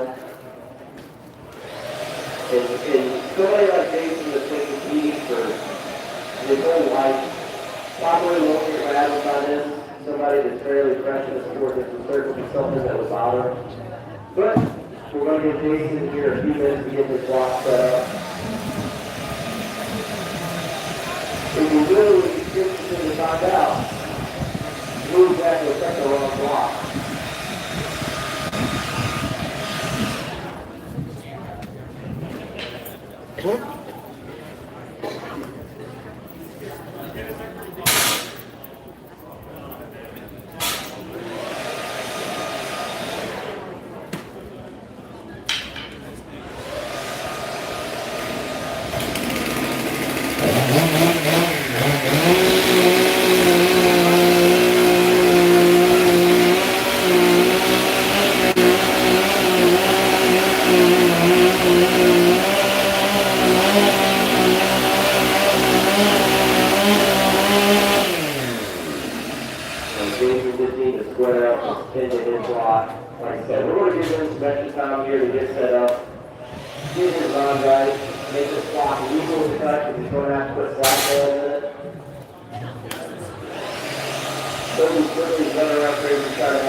And the fun thing is, everybody's speculating right now about who grabbed the wrong block. And not only that, but let's take bets on who it was. So we can publicly. What's that? How's Jason doing that springboard? Lynch? So Jason Lynch? Fifth. Overall. Matt Koger won. Jason was fifth. It was one of the open competitors grabbed the wrong block. Also marked in black. Usually you put your initials. You mark it some way so you know that you're. Yeah, we found out who you are. I did a public opinion.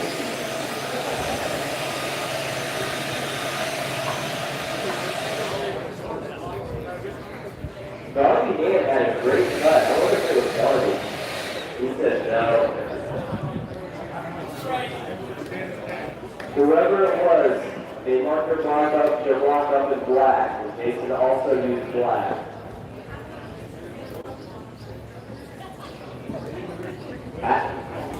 Apparently the block said list on top, but somebody wanted to beat Jason so bad that they stole his block. I wonder if it was Al Parsons. Al Parsons looks like somebody that wants to beat Jason. I drew mine in blue.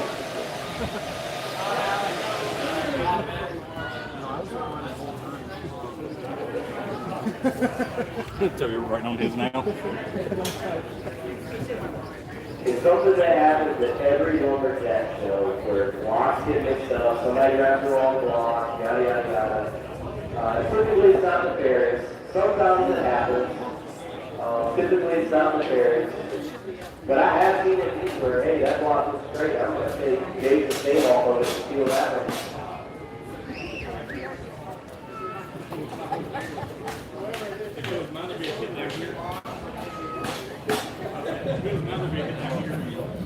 But at any rate, somebody got one of the championship data block, the semifinal block. I hope you made drink up with it, whoever you were.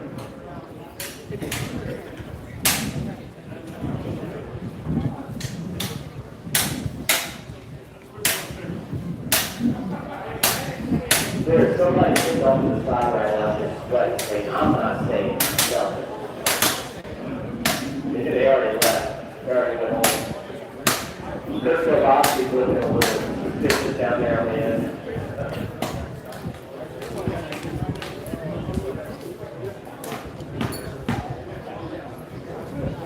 Alright, Alex Storm on 1, Bradley Kittle on 2, Trevor Mosley on 3, and of course Jason was on 4.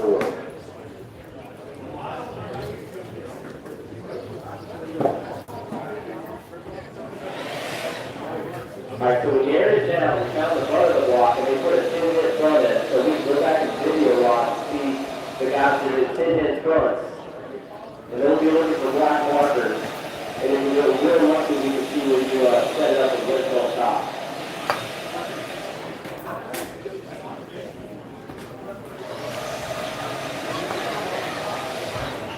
There's Sam Duncan out here. Your block is kind of funky too, isn't it? Yeah. Then I had went downhill. Yeah.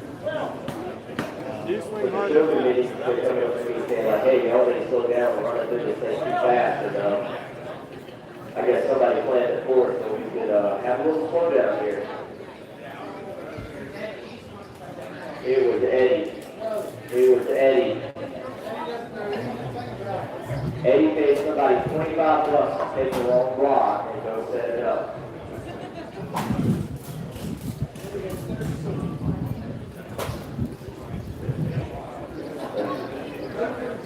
Alright, this is heat number 2 of the championship stand and block semi-final event.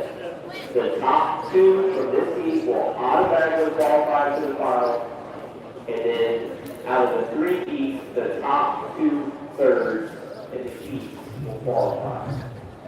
So even if it's not the top 2, if you're fast enough, you still might get a redemption time. Bradley Kittle is one of our younger guys here. He tends to get his head a little bit, gets rattled. I'm talking about him. He's trying to get his inner chi going. This is so cold. We'll see how he does once we put that over the head.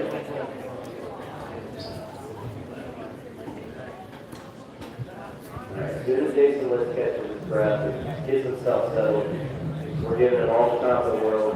We'll get going.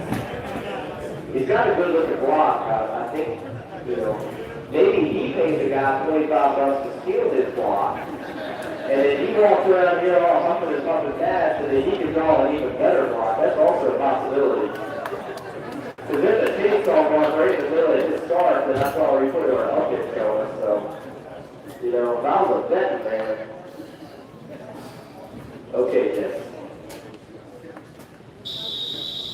All right, gentlemen, this is your start. All the timers ready. Contestants, ready, set. Looking for the wood, our 4 athletes. Big blocks on them out of Valley Force. This is a big block. This is the left hand to the top. With Alex Davis, cover right together. Bradley Kittle. Jason List working the shot. This is Jason List taking the lead, third in the block. Right to Trevor Mosley. Alex Davis second in the beat.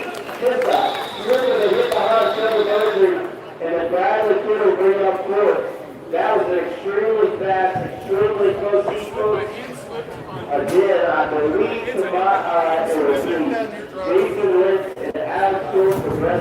final.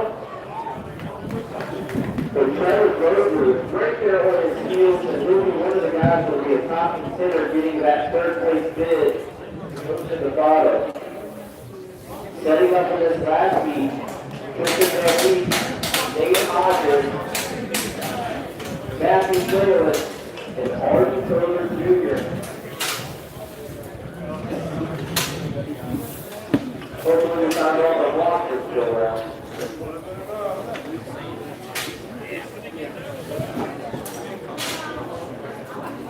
So Tristan is another one of our newcomers. Tristan is only been competing professionally for 4 or 5 years. He's been coming to Webster here for just a couple of years. But he very, very quickly found his way into the championship event. He's an extremely natural player last stopper with a big relaxed swing. And that's propelled him into this championship event. That he's kind of known as a street cutter, as a springboard cutter. He made a final this year down in Sydney World Beach Trail in Australia and won it.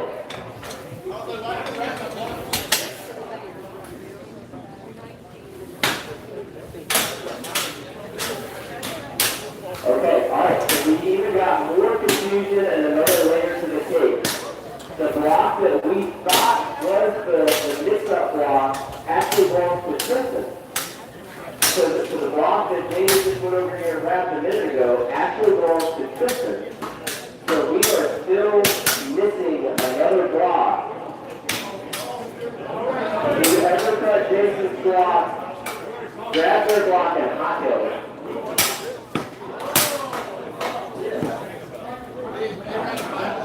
Alright, so Rick Taylor is claiming that he cut Jason's block, but I'm not going to believe him until he shows me his block.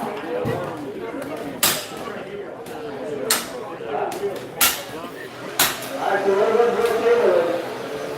Alright, I need a 1, 2, 3, change. You ready? 1, 2, 3, change.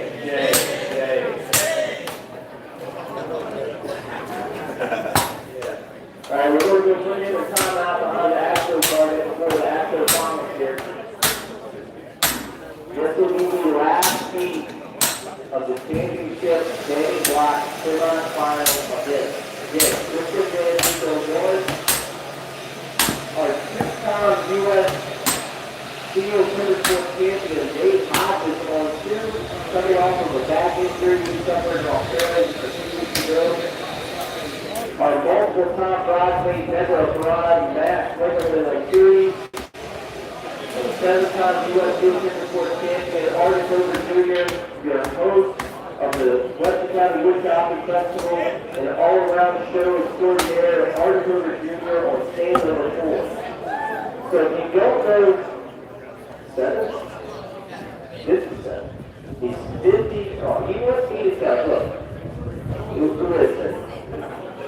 So, here's the thing. I've been talking about how, woodchopping is your whole life event, yada, yada, yada, you can do it your whole life. Well, he's been talking a whole lot lately in his age, because I guess he's no longer feeling like he's a young man anymore.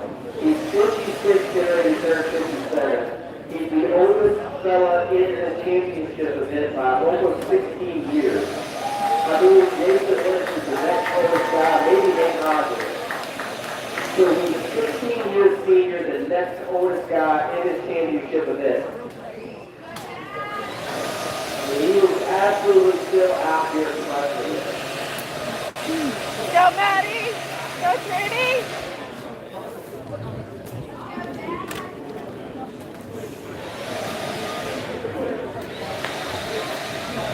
So, Arden Taylor Jr. again has not relinquished himself to the Masters shot. So yesterday we were here because he was Masters in this.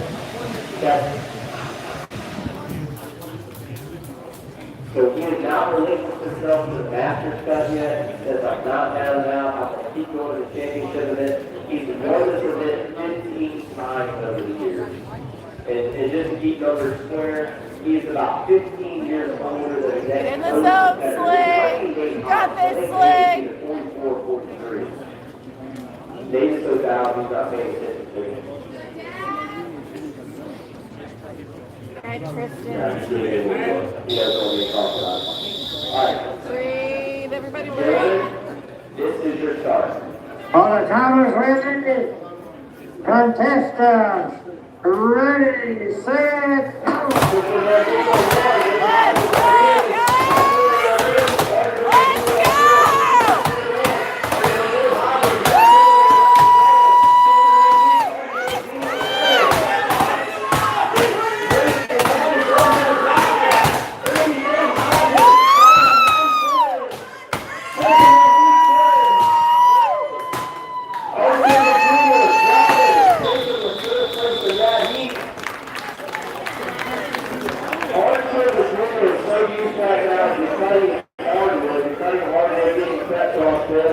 He overcut the chickens out of that block. He put 2 extra up instead of that block. Absolutely did not need, but he will be leaving tomorrow to fly to Australia to complete his 14 days of woodchopping and hardwood events. So I'm telling you, he overcut that block by a mile. Big shout out to Dave Hodges and Matt Sterling for winning that heat. Tristan Van Duke will be on the cover to potentially take one of those third place spots. We are moving right into the axe throw final.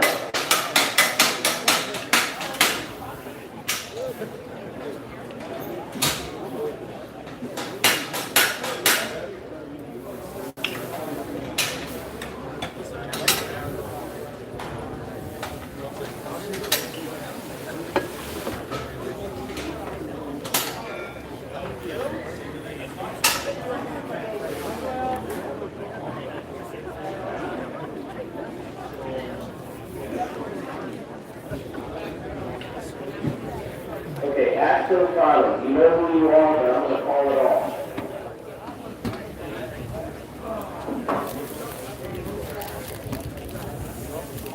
I need Jason Hauser, Dave Ingaster, Nate Hodges will give you a breath, Mike Esch, Matthew Jones, Alex Parsons, Owen Brooks, and a number 1 seed, Alicia Litz, going 15 yesterday. You're going to get 4 throws. Your lowest is your tiebreaker. Your top 3 count.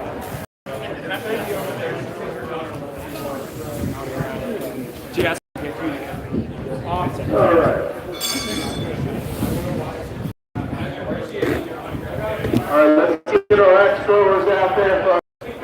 This is an event that anyone can do. The rules of this event, we follow the international axe throwing rules, which consists of at least a 24-inch handle, at least no more than a 6-inch cutting face on the axe itself. The axe head must be pinned. We throw from 20 feet. You're not supposed to pass the line or the 20-foot mark until the axe has released your hand. It should do one complete revolution before it strikes the target. The rules are there will be 4 throws.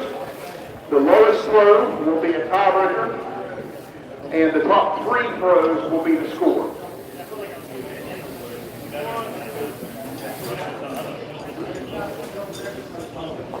First, we have Jason Heiser from Mayo, Michigan, our reigning hot saw champion. And he's got a 0. So again, it's the best 3 throws, and the other throw will be considered a tiebreaker.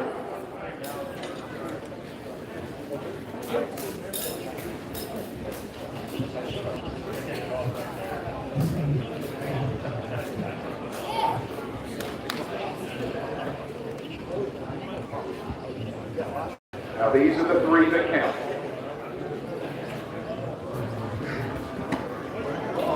Looks like a bullseye. It is a bullseye for that first throw for Jason Heiser. Make your comeback.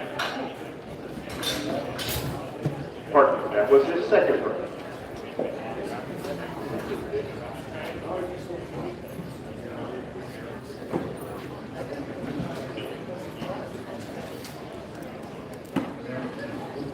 Looks like a 4 from here, but I'll defer to Toby. It is a 4.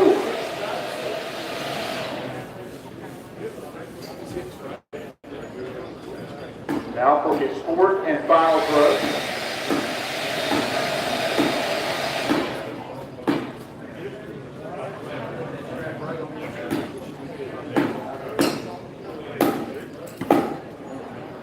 That a bullseye, Toby, and a bullseye for a total of 14 with a 0 for his tiebreaker.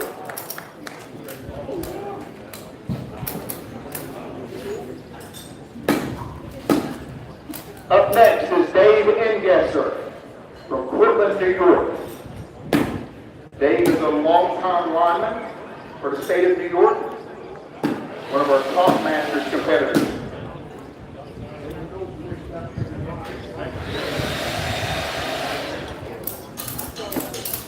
Looks like a 4 for his first throw.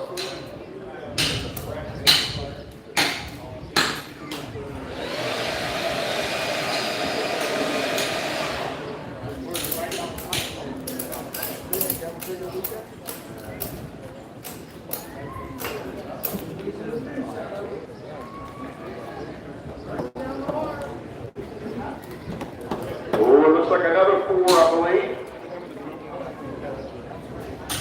Another 4 for his second throw.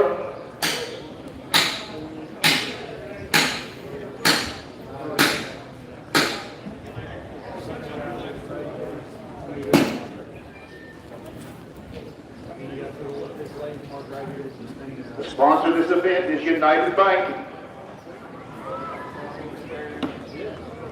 Is that another 4, Toby? Another 4. Dave is consistent.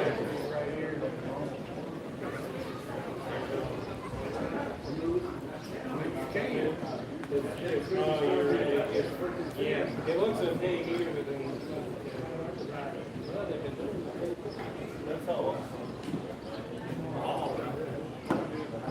Ooh, is that a 3 or a 4?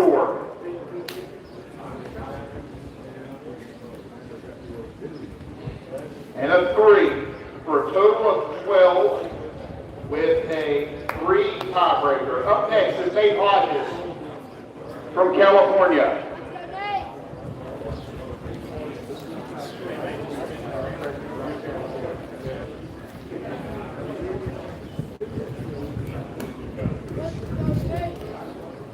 Now, Nate is very proficient at the axe throwing. He owns a couple axe throwing bars. Hosts competitions all the time.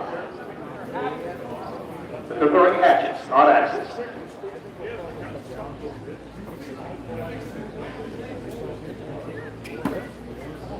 What's that, Toby? 3 or a 4? It's a 3 for his first throw.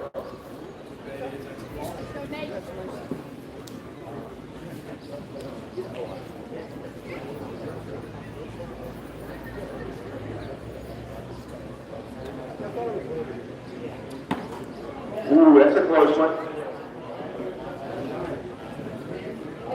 It's a 4 for Nate's second throw. Nate is the reigning 2-time Steel Timber Sports Series U.S. champion. He won the World Championships in 2025.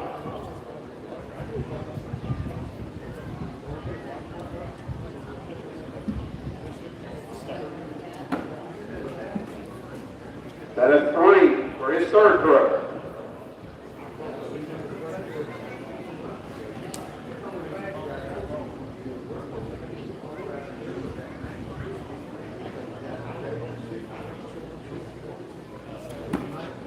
Ooh, that looks like a 4. All right, so Nate Hodges has a total of 11 with a 3 tiebreaker. Up next from Coatesville, Pennsylvania, our project manager, IT specialist, SAP, whatever that stands for, Mike Ash. Mike is a longtime competitor. He got his start. His father competed in the 60s. Had already quit the sport, but Mike took it up when he went to Colby College in Maine. And a bullseye for his first throw.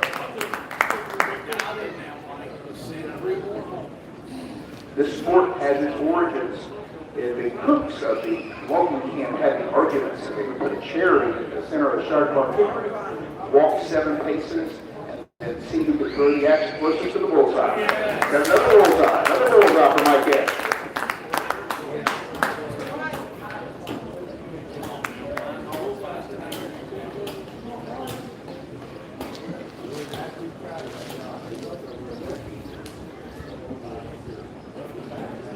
Ooh, that one looks like a tooth. It is a tooth.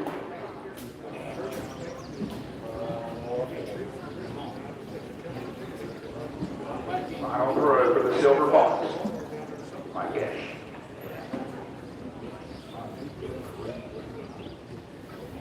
Oh, that looks like another tooth for a total of 12. And a tiebreaker of 2. So Jason Heiser still leading with a 14-0 tiebreaker. Up next, Matthew Jones. Matthew is from Inwood, West Virginia. Matthew was one of the fellows that helped us come down, and he helped us burn our wood for this competition. His late brother Mark, is how he got started in the sport. Mark was a member of the WVU Forestry Club and a long-time employee at Allegheny Wood Products. Matthew works for S&K Enterprises, Kyle's friend, who hosts several events in the Panhandle of West Virginia. Ooh, is that a 4 or 5? 4 for Matthew's first throw.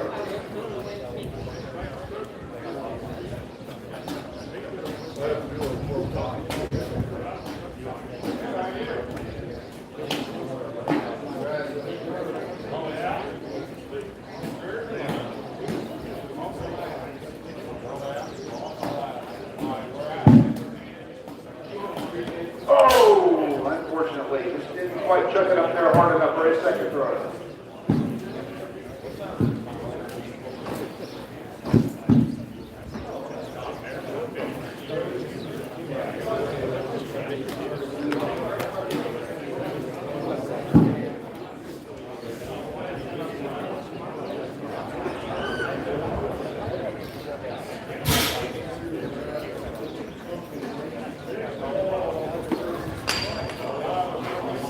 Unfortunately, that is not a sticker for Matthew on his third throw.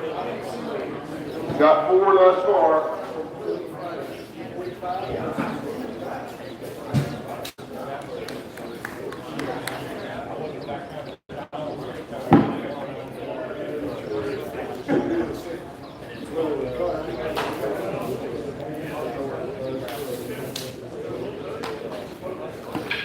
Nice going at Matthew. Nice going. I've seen Matthew win so many axe throws. He's got a total of 4 and a tiebreaker 0. Up next, Alec Parsons. Alec will be followed by Owen Brooks.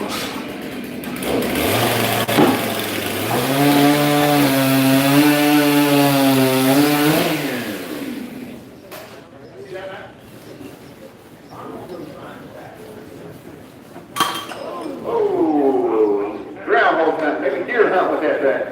Alec is an avid hunter. I'm pretty sure he's sitting in a tree stand with a bow and a throwing axe.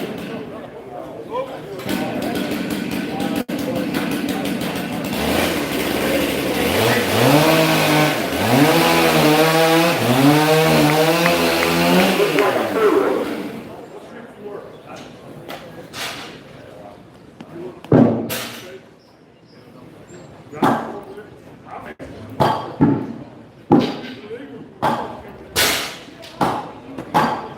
That might be a 2. All right.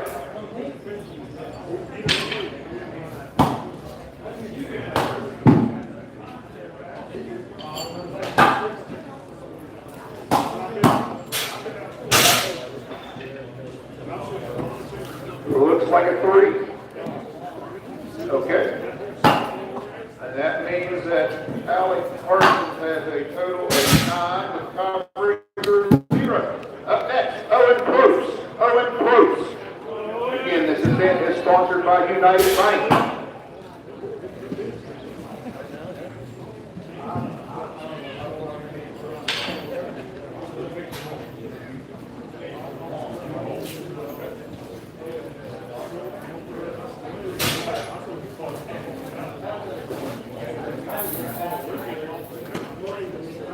like a 2 for his first rush.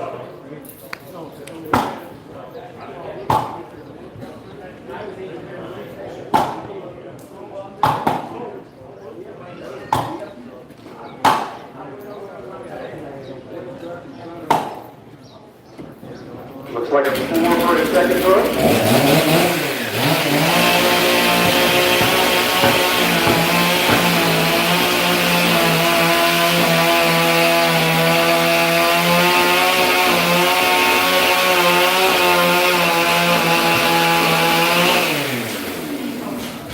Like another 4, I believe. It's a 3.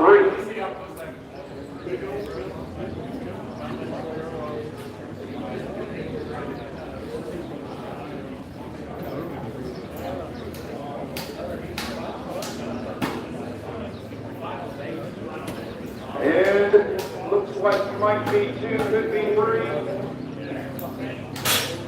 And a 1. All right, so Owen Probst has a score of 9 with a tiebreaker of 1. And our final contestant, our local girl, Alicia Lentz, the only female to make the final in the open.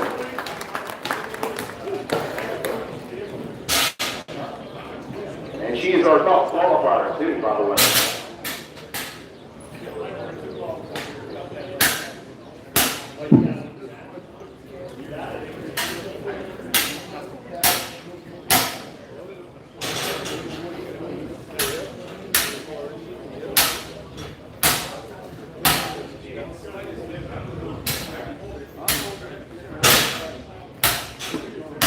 That looks like a 3 for our first rush.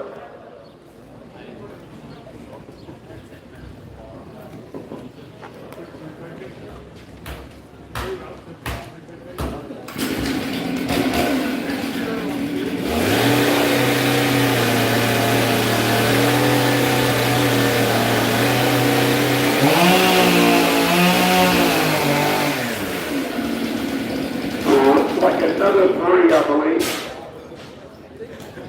Like another 3.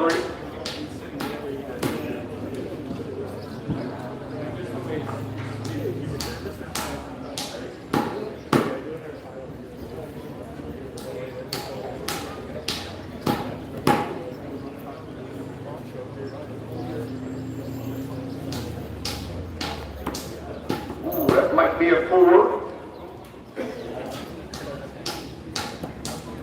That is a 4 for Alicia. All right. See what she can do on her 4th and final throw.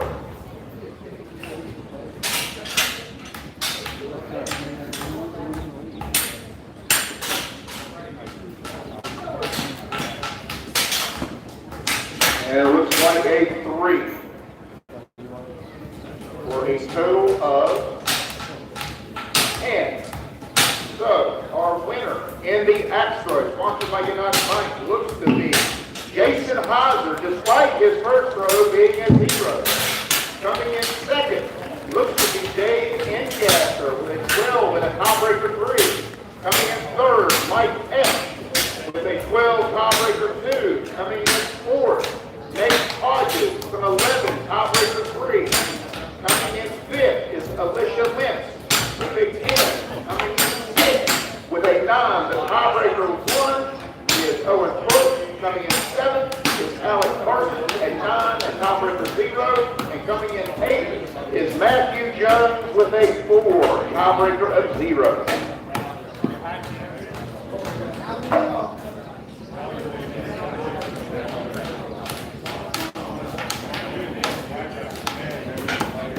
Right now we're going to go into the championship finals of the standing block, sponsored by Columbia Forest Products.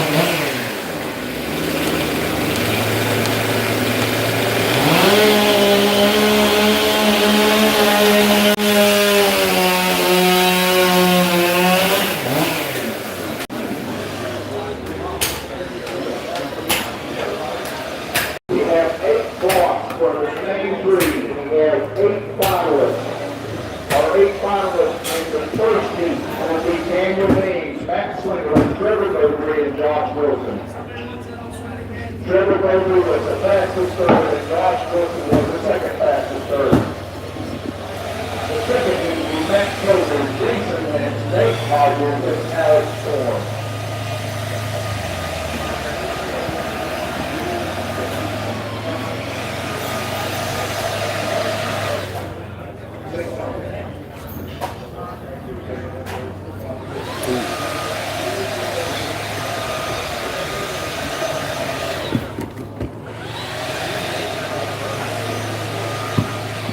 Again, folks, please visit the souvenir stand at 50-foot field, over $500, and there are also run raffle tickets up for sale.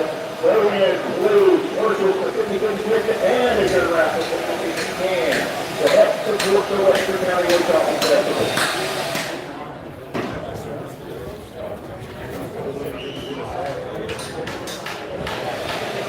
The 50-foot is $10.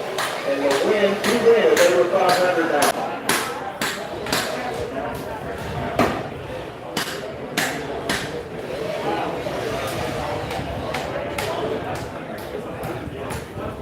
So, in this first meet of the standing block, again, we'll have Daniel Beans from Pennsylvania, Matt Slater from North Carolina, actually Kansas Tennessee, Trevor Bailey from Walpole, New Hampshire, and Josh Wilson from Morgantown, West Virginia.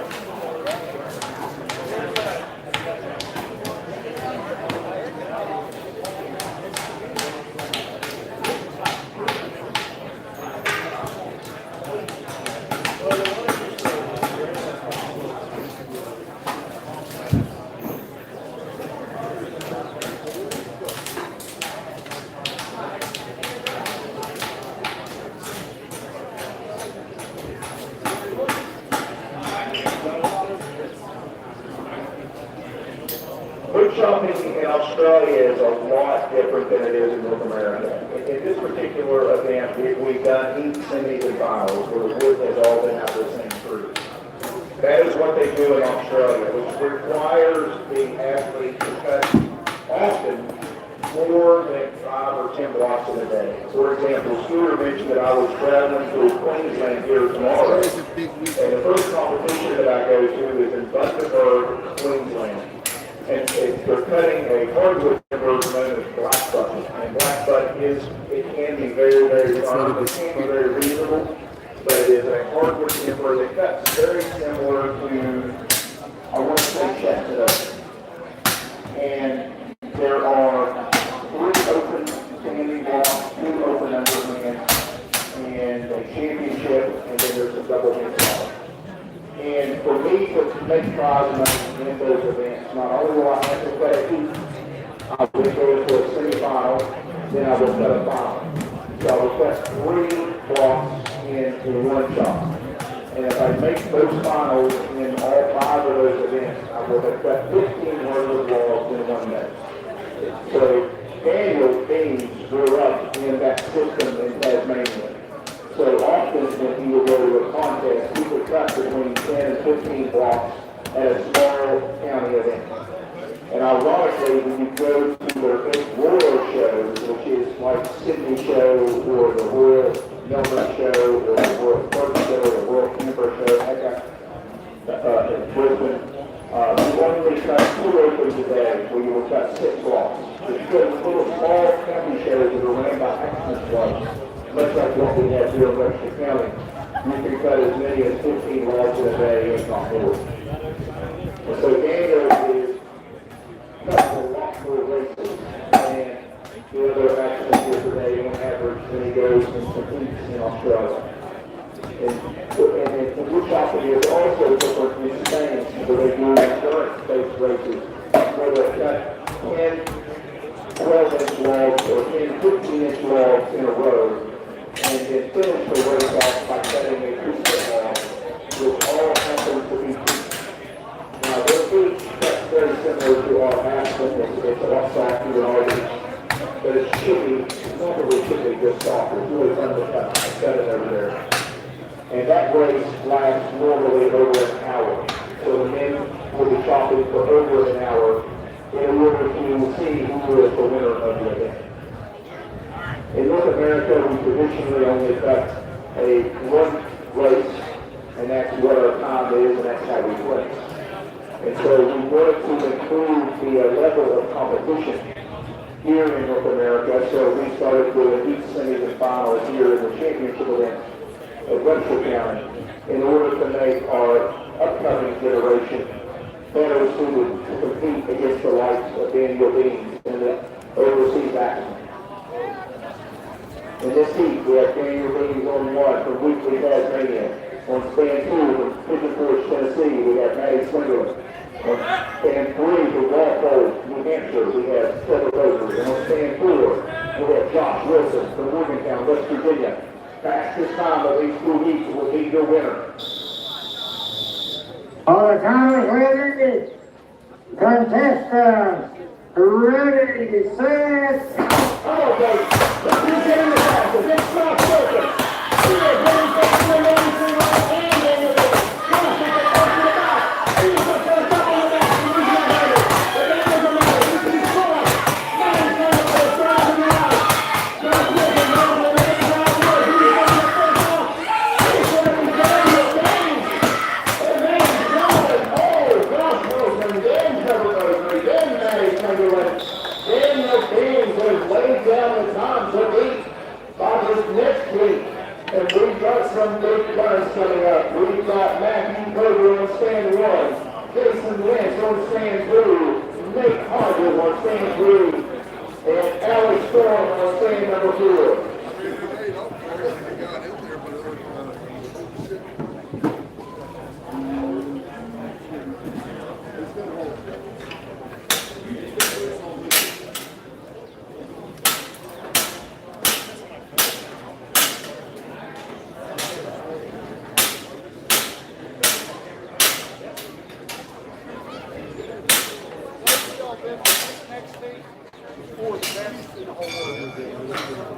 So some of the gamemanship in these events, if you're watching closely, Daniel Beans is one of the only athletes that put 10 hits in the front of his block. So he did 2 up hits, 2 down hits, 2 more up hits, 2 more down hits, and then drove with 2. And he was the last guy to turn. He was the fourth person in that heat to turn. Everybody else was trying to go fast and taking probably 8 hits on stage and 9 hits on. There were a few left hits in the front. It was always a gamble. But Dan Beers showed God sometimes is working, especially some of the hard defender, to stick in the front and put in a nice, good, solid front. Even though he was the last to turn, he was the first off. So Dan Beers not only wanted to beat, but he set the time to beat. So Daniel Beers was cut that in 40 seconds, 40.295 seconds. 40.295 seconds. Now, I told you the timber's a little bit stiff. Even for white pine, it's considered a softwood. This batch of white pine is pretty firm. The world record in this white pine this size is under 14 seconds. A full 7 seconds faster than what Daniel just cut that. And I truly believe Daniel just cut that to the best of his ability. He just put the hits into the wood that it needed. So the advantage of being the second heat in this case is all of these guys in this heat got to see the first heat go. What worked for the first heat guys and what didn't work. And they're going to adjust. So keep your eyes on stand number 1 with Matt Soder, stand number 2, Jason Lynch. Dave Hodges on 3 and Alex Wilson on 4. Pick somebody and just count how many hits they put in front. I guarantee you most of these guys are going to be 9 or 10 hits in the front of this block. Now somebody like maybe who's an angler might try to go 8 in front or a little bit shorter. And if he's got a good stick of wood that actually likes it, he certainly might be there with 8 hits. But a best man would go 10 in the front and a gambler would go 8. Dave Hodges says he's going 7. 2 at the third. There's no drama with Jason's joint block this time. He got his block, he drew his arms on it, it looks like he still got his block.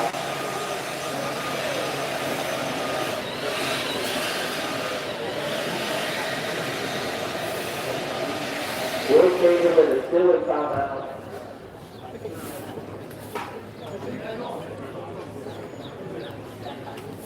Again, thanks to the crowd, thank you very much. It's an absolutely beautiful day, a little bit overcast. Please go out to see all of our vendors. Get something to eat, get something to drink, come back and watch us. It was Danny brought finals event. It's sponsored by Columbia Forest Products. So if you know anybody that works at Columbia Forest Products, please tell them thank you. If you're in the crowd, sincerely thank you for helping sponsor these events. It takes a large community to make it happen. I see some big action coming out of the team. Alex Storm's swinging like a number 4 pattern with 7.5 inches square. Dave Hodges got a big act. Jason Lind has like a 6-6 pattern, it looks like. 7 3/4 inch square. I don't know what Matt's swinging down there. He stares into the soul in the middle of the block. Alright, make some of the cheerleading, folks. Gentlemen, this is your start. On the count of ready, contestants, ready, set, go! Starting in unison again, Matthew Grover and Mitchie Martinez. Matthew Grover, David with 2 hits left. Alex Grover, you are first to finish, followed by Mitchie Lynch. Stay on the back row to the right. There's a drag race to the end. Back to the race of Matthew Grover. Out of time. Dave Hodges, Jason Lynch, and Alex Grover clear for the lead. Matthew Grover showed me why he owns that world title. An absolute blazing fast team. And again, I told you, a betting man would put 10 hits in the front, and that's exactly what Matt Grover did. He put 10 hits in the front of that block. He was the 4th man to turn, and he was the first off. Alex Storm was the first man to turn, and he was the last off. That will conclude our championship standing block final event. We are going to move into the open class underhand drop. So this again, we're going back to kind of the B-graded guys. This is a group of guys that aren't quite ready for the championship event. They're going to be making a go of it here. We're utilizing both sides of the stage here now. So the front side of the stage is over here, the Springboard poles. Those are stands to run through 6. And then the back, what I'm going to call the back side of the stage now, is the side of the stage towards the office, the Woodchopping office, and that's where 7 through 12. So we already have all 12 of these blocks set up. No, we're missing a couple people. Noah Stallion on 1, George Hahn on 2, Thomas Littlefield came in second in the open stand block on 3, Scott Berger on 4, Parker Gonzalez on 5, and Alan Arce on 6. Setting up on the back side of the stage is each under 2, Owen First on 7, Eric Piazza on 8, Chase.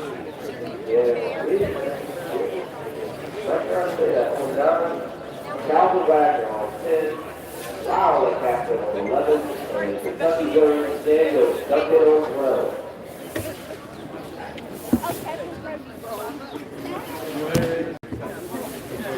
Fais-moi ça, JP. Fais-moi ça. All right, we got Zach Coker on 2.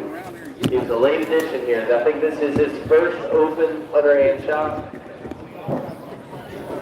Distantly related, I think we're like 5th or 6th cousins. But he is another one of our 5th generation Coger axmen, so it's great to see him up here. Zach Coger on 2. Thomas Littlefield on 3, Scott Berger on 4, Parker Pagaris on 5, Alec Parsons. Gentlemen, this is your start. All the timers ready? Contestants, ready, set, go. Here on your local board here, Zach Koger is Bill Koger's grandson, a long-time competitor here at the Webster County Woodchopping Festival. Alex Parsons, all the way down here on stand number 6, is going for the drive. He'll be the first around. Scott Berner with the glance spin. No problem. He's back into it. Thomas Littlefield around right behind Alex, but I don't believe he'll be able to catch up. Driving straight in. Let's see if we can get this block off. And it will be Thomas Littlefield winning the heat. Keep it together for the rest of our athletes here. We got a stump block by Alex Parsons. He's going to be real aggravated with himself in that heat. Zach Koger about to finish up his front. Scott Berner getting ready to go for his drives. Little Parker Magaris is finishing up his cut. Let's put hands together for Alex Parsons down here on stand 6. He's going to wish he had that cut back.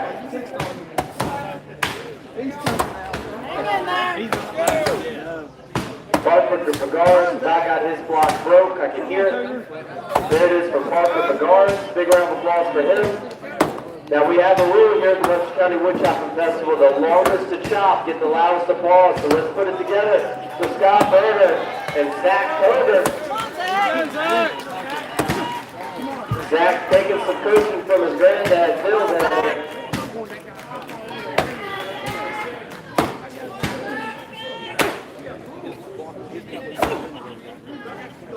Everybody's getting a little second-hand coaching, trying to find the last fibers in that block. Scott Berner's block sounds like it's trying to break. There's not too much wood holding it. He's going for the drive. Just going to have to bludgeon it to death at this point. Don't give up, Scott. You got this. Big round of applause for him, folks. Let's cheer him on as they finish up this block.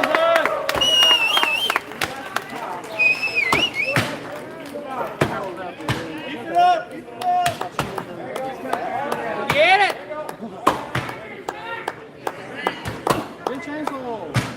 Now, Scott, it was mighty nice of you to chop, at the same pace as Zach Koger down here to keep him cheered on. Very nice of you.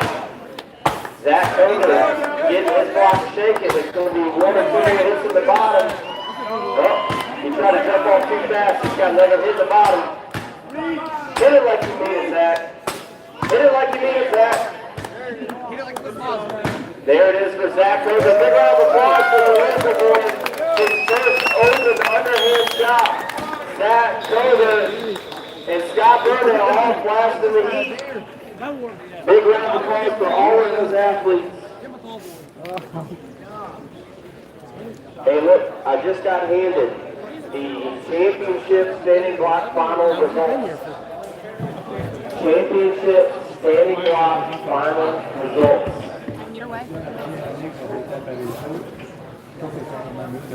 Can I ask you? In 8th place, with a time of 23.80, Matt Wayland. In 7th place, 3/10 ahead, with a time of 23.3, Trevor Boger. Just like this. Yeah, I got you. Place.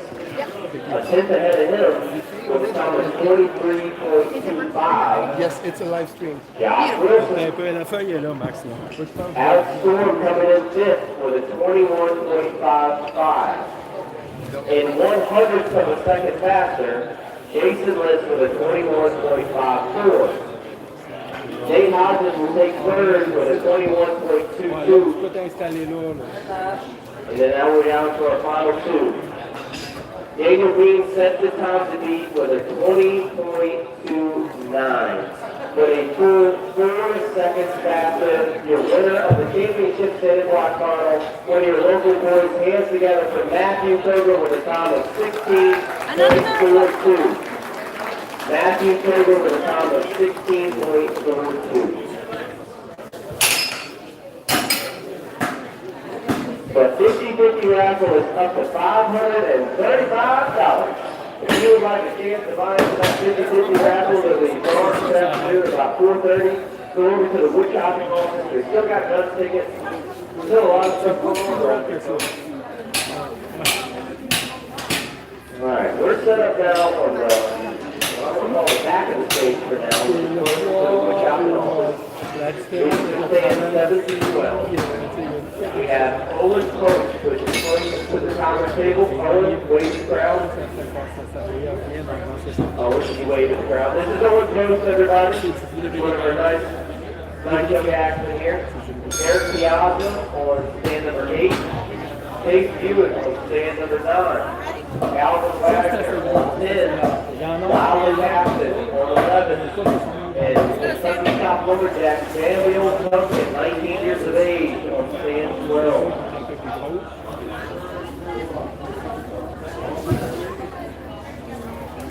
So we have a 19-year-old in this team. And I'm not going to shout out Mr. Eric Piazza here, but Eric Piazza is a few years from 19.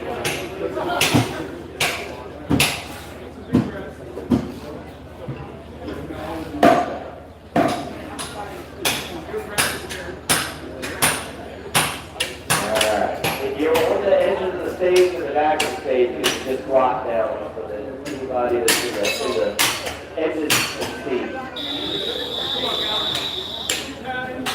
Make it athletes feel real quick. Gentlemen, this is your start. For the Commonwealth contestants, ready, set, go! All close for 1, Piazza 2, Dick Hewitt for 3, Valley Wagner 4, Lyle Captain, Sam Perkins at the end. We got some big names out the front. It will be Owen Coach around first. Making a fantastic couple of shots on the way to the side. Owen Coach taking the heat. What a fantastic work for that young actor. Let's get together with everyone else here. We got some big holes started out for all of these blocks. Lyle Captain waiting into his. Big Hewitt going to be going for the drive here in just a moment. Come on, Miles. Let's Sam! And it was a Sam Duncan second in the heat, followed by Calvin Wagner. Eric Piazza third, does stick with Chase and Lyle the captain. I don't think Lyle matched up with Axe for that block. It's a little bit drier of a block, and that Axe does not seem like it likes it too much. A little bit crispy of a block, and that using a short chisel, grind on that axe. There's Mr. Chase Hewitt. Good round of applause for Chase. And if I'm not mistaken, Chase worked for a while, so they may have a real serious conversation with him beating Lyle in that heat on the way back and forth later on. Setting up on the front of the stage, closest to the Springboard stand. Hunter Smithley on 1. The winner of the open standing block, Kirk Kilbowski on 2. Axe Grinder Shortnail, Rob Fry on 3. Ben Meat Cow on 4. We're going to let Will Chamberlain out of the timeout. Got everybody? Yep. Stand 5. Thank you. And Max is Max like, Hi, you 17 people. Like, I can't see. Yeah. I did get confirmation from Mark O'Quinn Thank that you. he double-checked Will Chamberlain's block, and it is indeed his block.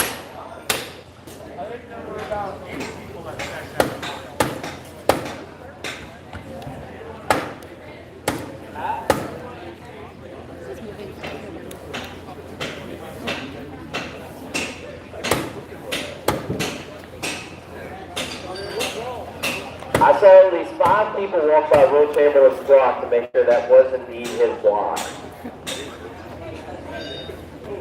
Not enough.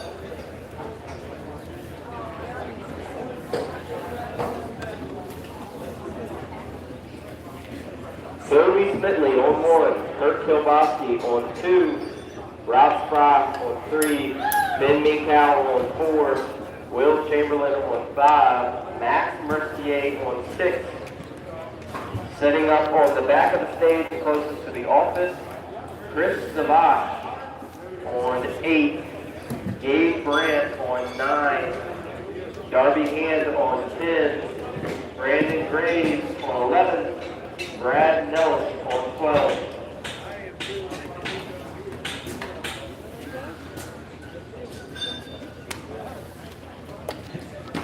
It is baking in the sun. It is. Good Lord. We're getting all the different seasons of Webster up here. Yeah, that sounds about right. Yeah. At least we're not freezing like last year. Oh my God, last year was the worst. I was just ice cold last night. It was brutal. Even Friday was better than Friday. And Friday sucked.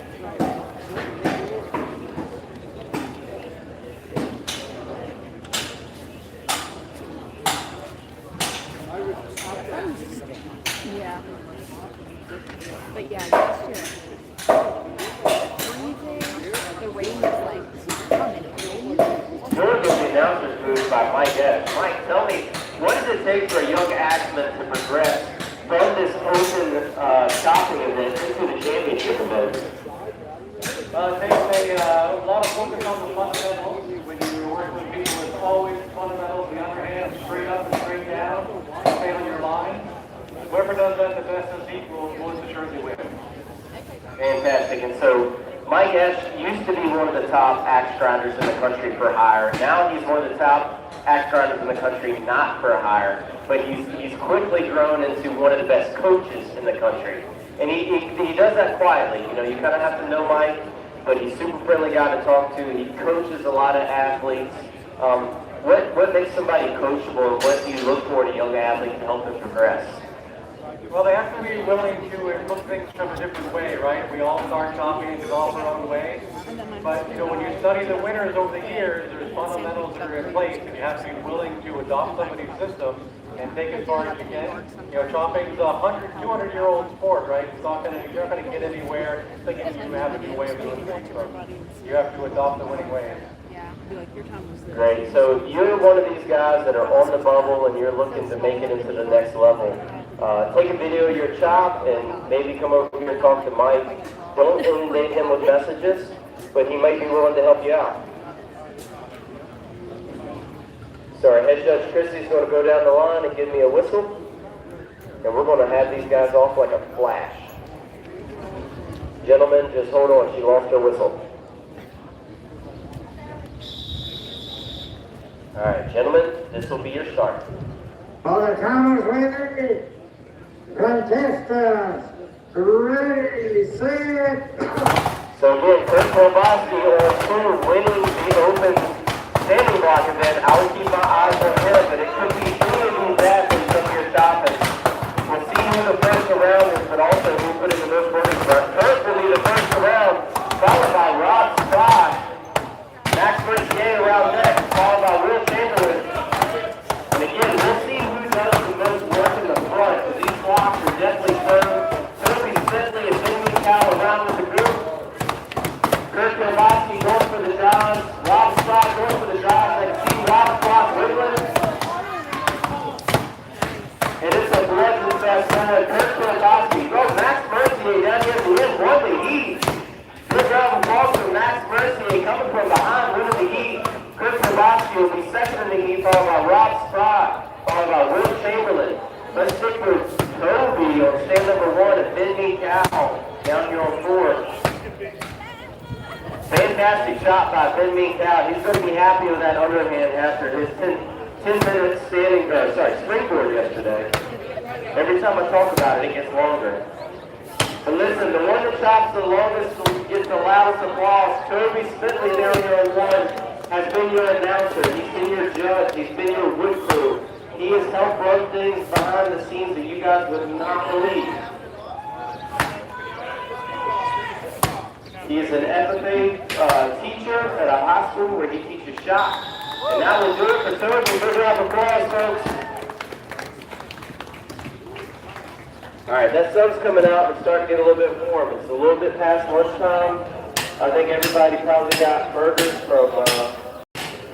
and ice cream and everything from our vendors. They're getting that lunchtime nap feeling. Please take a look at those. We finished out the day here. We've got 1.5 more heats of the standard block underhand open events, and then we've got the championship underhand semi-final of these.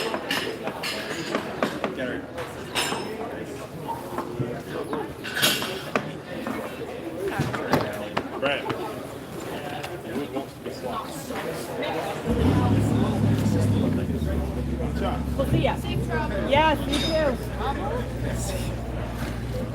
Underweight and Logan Hawk setting up on the backside of the stage. Y'all just get comfortable. We'll be running in just a bit.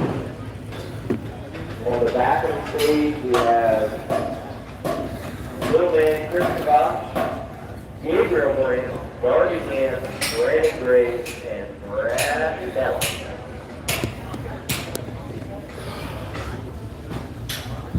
And again, this is a one-and-done open class championship event. There is no semifinal or final. It is just straight up. Whoever the fastest is between these four heats is the winner of the day. We've got the underhand open class, the final two heats, the underhand championship semifinals, and then the single buck final. The underhand open class is sponsored by Waco Gas and Oil. If you know anybody that works at Waco, or if you're in the crowd, thank you very much for having put on this event. This is the 61st annual Webster County Woodchopping Festival. 61 years. There's only like 2 woodchopping festivals in the entire country that are any older than this one. This one is put on through a full labor of love. It is a family, community-run event. We have a ton of people that run over here at the Village Church behind the scenes and make things happen all weekend long.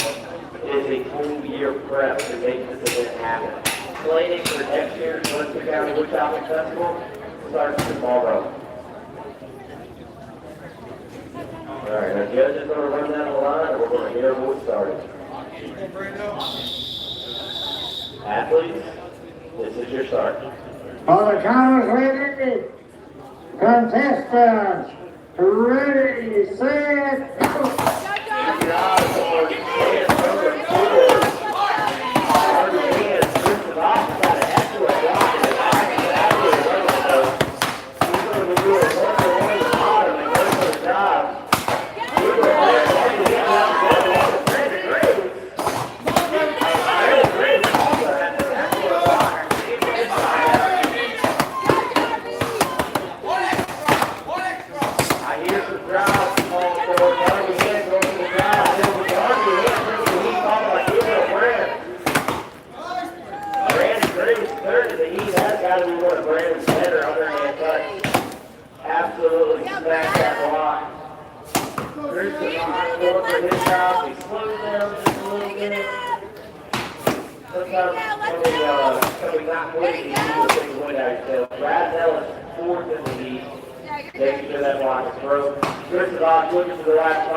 Alright, we got our last piece of the open underhand event.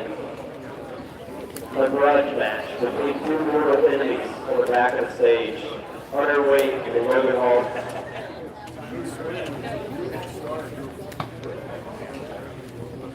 We had to put them last so they could get out all their anger and aggression for the weekend against each other. Logan Hawk hailing from Tennessee, underweight a Pennsylvania boy.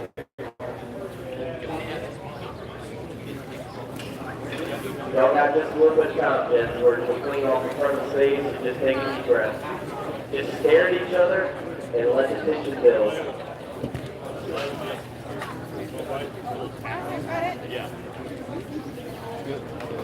Chrissy had to run down the line and check to make sure there was no front foot holds in the last heat. We're going to get the stage cleared off a little bit. That way we can get set up for the championship semifinal event. I see Brad Jones down there giving some coaching to Brandon. He should have got reported. The big man hustle.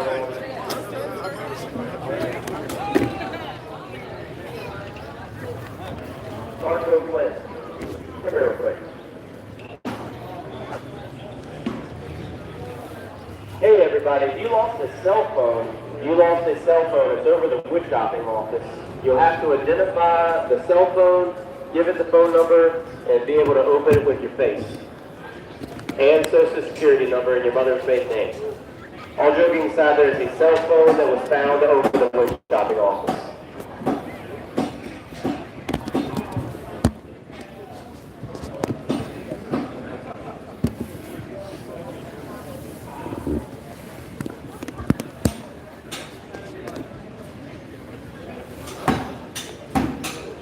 All right, we got our last heat of the open underhand event going on. Logan Hawks and Hunter Wade.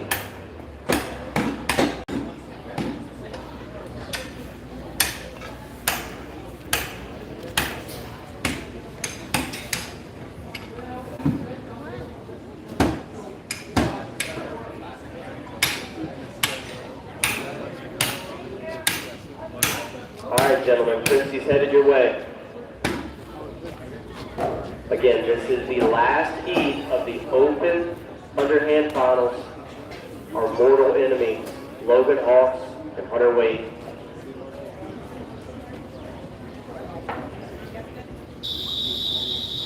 Gentlemen, this is your start. All the timers ready. Contestants, ready, set, go. In the wood in unison, going in for hit. Logan Hawks bringing that out to the sky. He's recovered from several different injuries the last couple of years. An Achilles injury. He had to have his hernia repaired. They're going around together. Hunter Wade not waiting up for him though. He wants to take the title away from Logan. Hunter's ass is absolutely loving that block and melting. Hunter's going to the drive. Let's see if Logan can reel him in. Logan going for the drive with him. It'll be Hunter Wade with all the bragging rights in the world, followed by Logan Hawk. Now Logan had a miss hitter there and a step off or two. Logan, again, it's great to see Logan back. He had a couple of injuries. These guys are not mortal enemies. I was just trying to create a little bit of drama. They actually like each other. But a great cut by both these athletes. Again, it's good to see Logan back competing after a couple of injuries spanning a couple of years. Christie's checking their footholds to make sure there's no cut footholds. And setting up now, we have the championship underhand semi-final event. And this is going to be 2 heats. We're going to use the front and the back of the stage. On stand 1, little man Bradley Kittle. On stand 2, making his debut into the championship event, and not only that, making his debut into the semifinal events, Kyle Whitmore. Nate Hodges on stand 3. Some fella named Matt Kroger, who just won the stand block event on stand 4. The guy who came in second in the stand block event, Dan Beans on stand 5. And then your show host extraordinaire, Art Kroger Jr. on stand 6. Setting up on the back of the stage, closest to the woodchopping office, Trevor Beaudry on stand number 7. Josh Wilson on stand number 8. Single bucket to work for this, Mark Wilson on stand 9. Jason Lynch, stand 10. Alexander Storm, stand 11. And the lefty with a broken foot, Logan Scarborough on stand 12. And that is the actual fact. Logan broke his foot 3 days ago, chopping some block in practice. Understand the block when he broke the block off and came down like his right foot. He's competing out here today with 3 broken toes. So we're not going to allow him to use that as an excuse. He's fueled by ibuprofen and Miller Lite.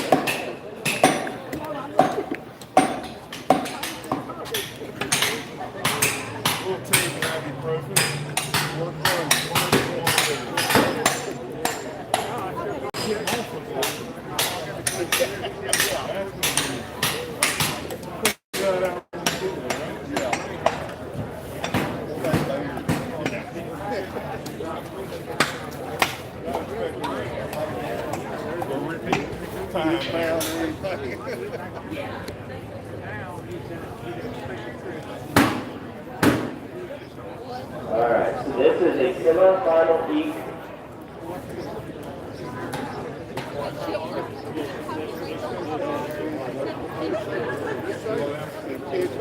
Alright, so we're taking three people from both sides of the stage to the top three finalists for each heat, total 6 if my math is right, will be competing in the finals.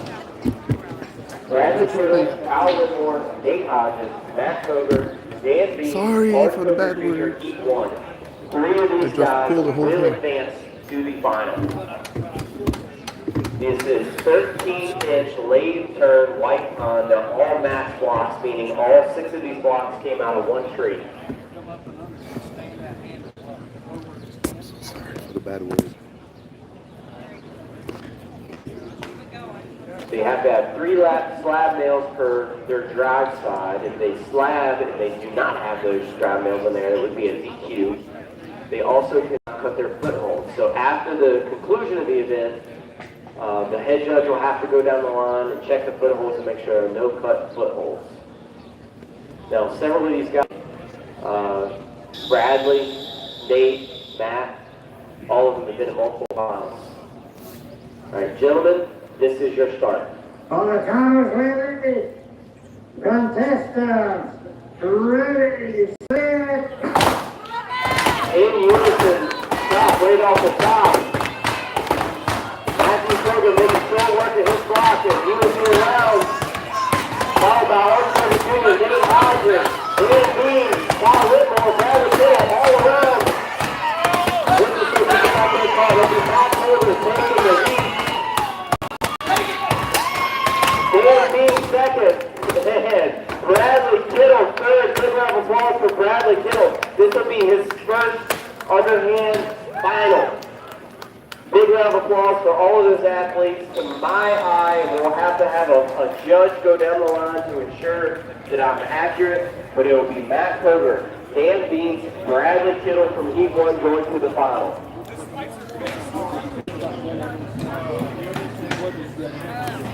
So the judge will go down the line, make sure the blocks are indeed centered, make sure there are no I'll be in the back. and then the video timers will come back here and ensure that what I've told you is accurate.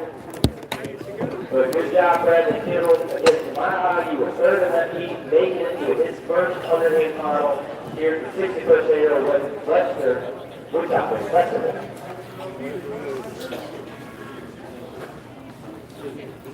And again, watching Orange Koger Jr. cut that block. He's been chopping a lot of hardwood. He's been chopping a lot of oak. He's been chopping a lot of maple, getting ready for his trip down to Australia.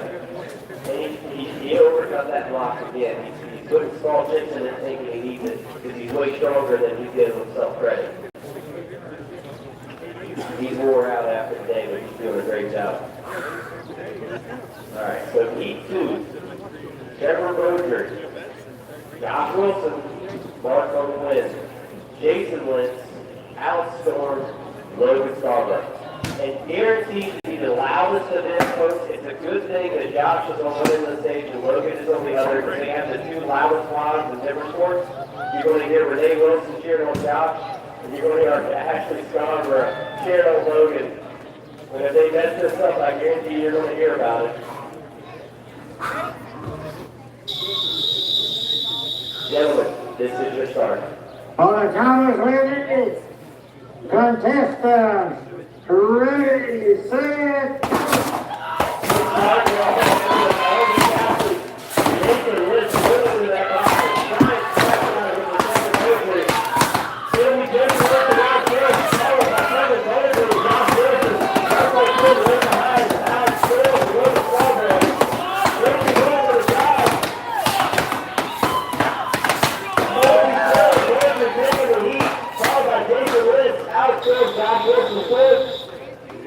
To my eye and Logan Scarborough down there at the end.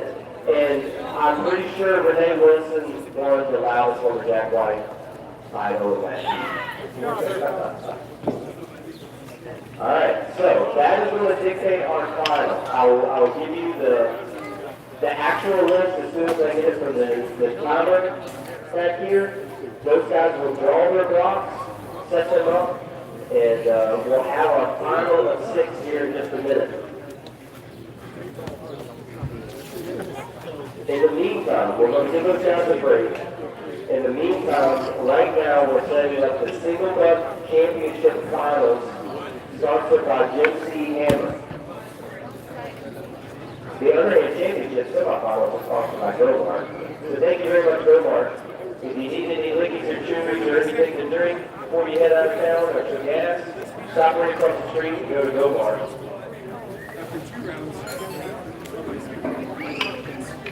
as I did on the first side. Are we getting done this side?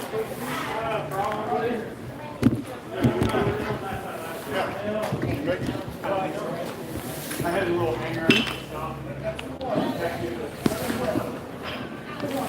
Alright, if you're into gospel singing, if you're into some gospel singing, at 7 o'clock tonight, starting at 7 o'clock tonight, on this very stage, Webster and Josh Webster are going to be singing for you here. So if you have one Woodchopping and you want to come back for a little bit of gospel singing, come and check them out starting at 7 o'clock.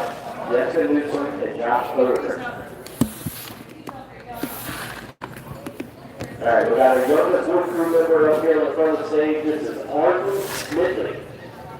Arden Smidley, he's got his ear pearl on, he's got Spider-Man shoes, he waves the crowd money. There he is, this is Arden Smidley, our youngest wood crew member. He's got the same haircut as his dad. And there's no denying that back was his kid. Okay, so right now we're getting set up for the single buck championship finals. Single buck championship finals.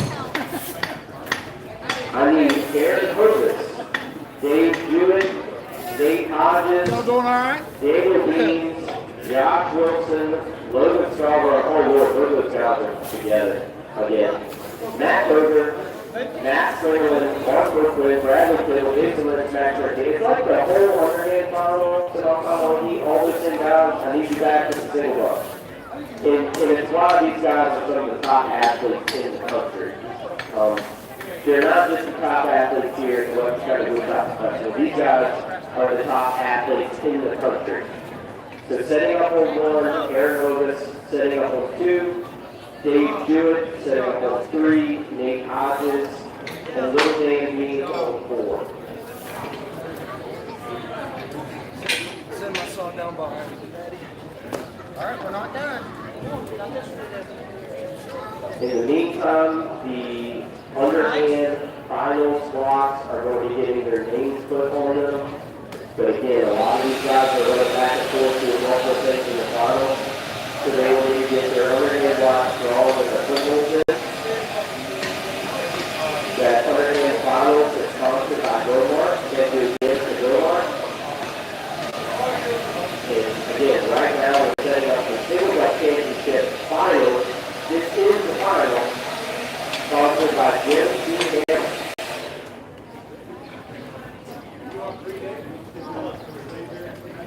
So with the single buck event, we have the top 12. So it's a one and done. So the top 12 guys, 3 each of 4 will make their cut. The top 5 wins.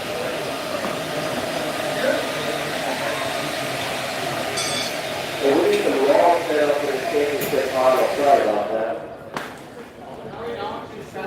Oh, I'm sorry, 16 to 2. I'm sorry. It is 16 to 2. We're ensuring that everybody's on the same block. So setting up first is Aaron Lewis and Dave Hewitt. I'm sorry. You know, sometimes it helps to read when there's letters and numbers just together. And these can stand. We get real confusing. So, to keep things fair and equitable, they took one block, one lane turn block. They cut it in half. And all of the heats will be on the furthest one block. So everybody will get 1 inch of wood to make their cut. And they'll get a cut in of about 10 inches. They'll get a 10-inch mix of 3 cut. To ensure that the saw is sunk in the wood correctly and they'll cut straight. And this will be 60 to 2.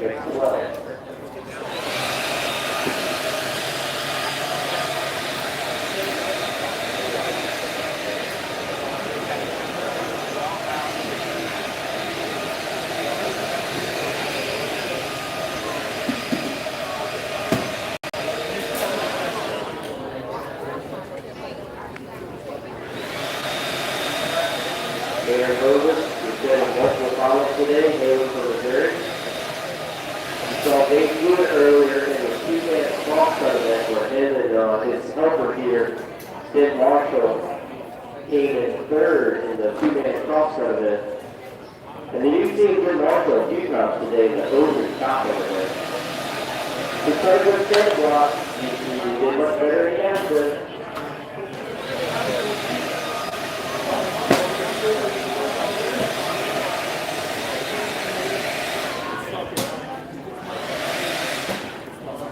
Alright, so the setup for this event takes a little bit, always going to take a little bit to set up, but the setup for this event takes a little bit of time.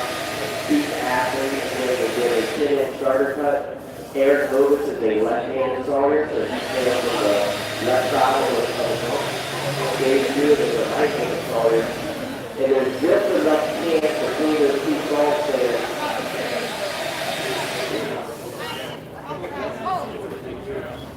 There's just enough chance between the two saw stands where it should not be done. Dave Good's unhappy about something. I'm not really sure what he's seeing on his block. He doesn't like the way the saw's moving or the way the wood's reacting. Something's not really liking it. But if there's anybody that can be described as a tactician and a single buck, it would be Dave Good. There's some people that care a whole lot about the single buck, but I don't think anybody cares more about the single buck than Dave Good.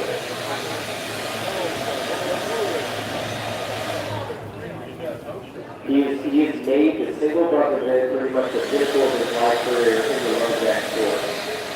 He's won multiple world titles, multiple championships.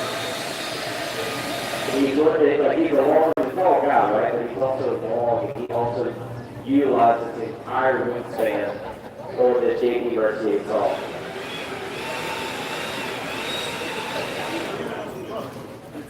Looks like a pretty fresh saw, too. Dave Good had the same saw that he ran for years and years that he absolutely loved, and I think he's just plain wore it out. So the saw that he's running right now looks pretty fresh.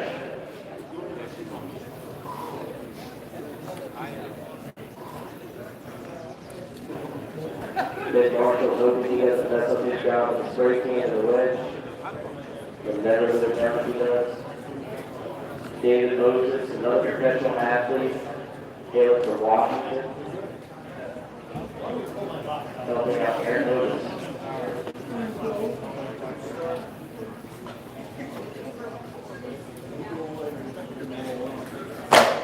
Alright, again, if you're kind of on the corners of the stage, hunker down.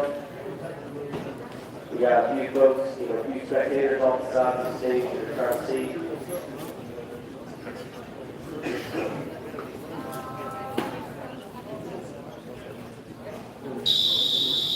Gentlemen, this is your start. For the Thomas Lindsay contestants, ready, set, go! Through all the top, way through it. You can see that transition higher to the side, to the back of the wood. Maybe a stroke ahead of Aaron Hogan. And then when he between those two, I could not call that Aaron Hogan was real in Dave right at the end. Muscling through the bottom of that block. Give me like a little woo-woo if you think Dave Good won that heat. Give me a hee-haw if you thought Aaron Hogan won that heat. Okay, I heard one. It was definitely Aaron Hogan. Setting up on stand 1, Nate Hodges. On stand 2, Dan Deans. And again, we're using the same log for all these heats. It was one 27-inch log that was then cut in half, and half of it screwed to one stand and the other half screwed to the other. This is a one-and-done final event. There's no semifinal, there's no final. This is the final. Nate Hodges, San California, flew all the way out here for this event. For one. David Deans, Tasmania, on stand 2. So Dan has solved much more hardwood in his life. Jamie was talking earlier about chopping hardwood in Australia. He also saw that stuff. It reacts much, much differently than the time that we saw here. So when you watch Dan's summer technique, you do a little bit different than most of the Americans you see. You know, it's because he's used to sawing stuff that's harder to hold forehead.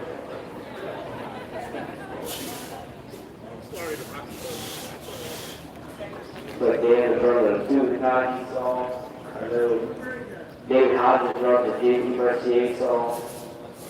JP sitting over on the corner of the stage with a green hat. He makes some of the premier sawing equipment in the world. There's people that are on a waiting list for decades to get saws from him.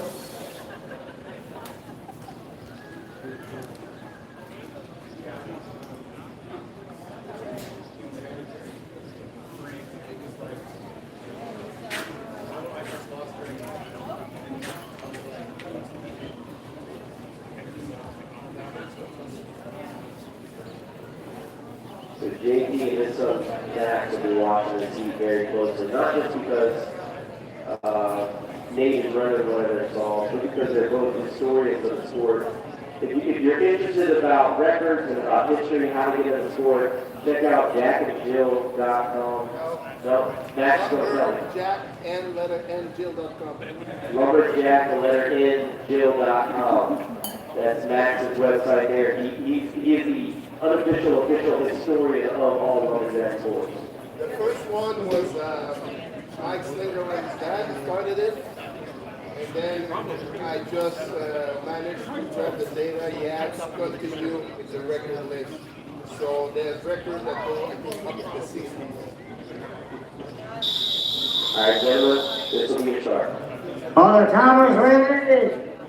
Contestants, ready, set, go!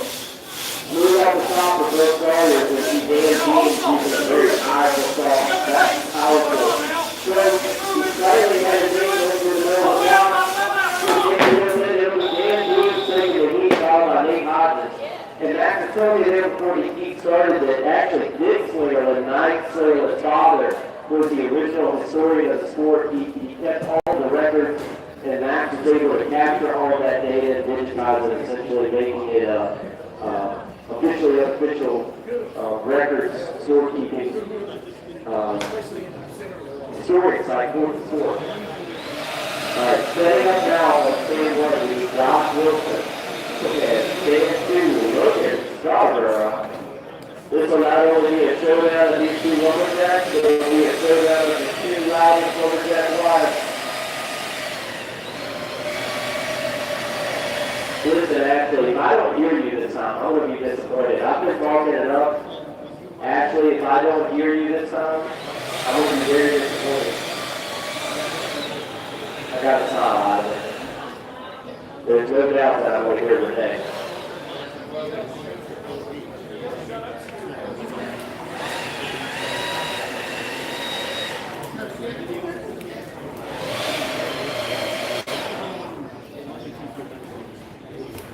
Logan Scarborough hails from the bottom part of North Carolina. He runs Spring. He runs the forestry consulting business. Josh Wilson works for Greylock Energy.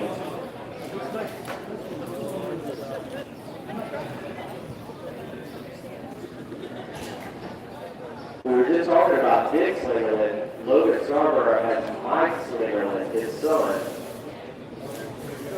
It's his second, helping him set the saw on the wedge.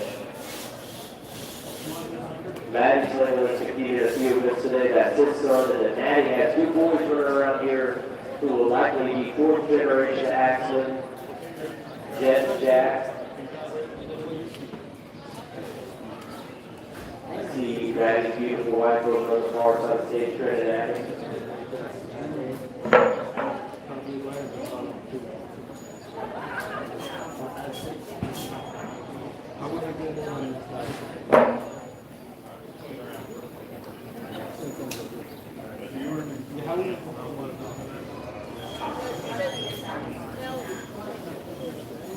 Dan Dean setting the top of the beat with 11.348. Dan Dean with the top of the beat, 11.348.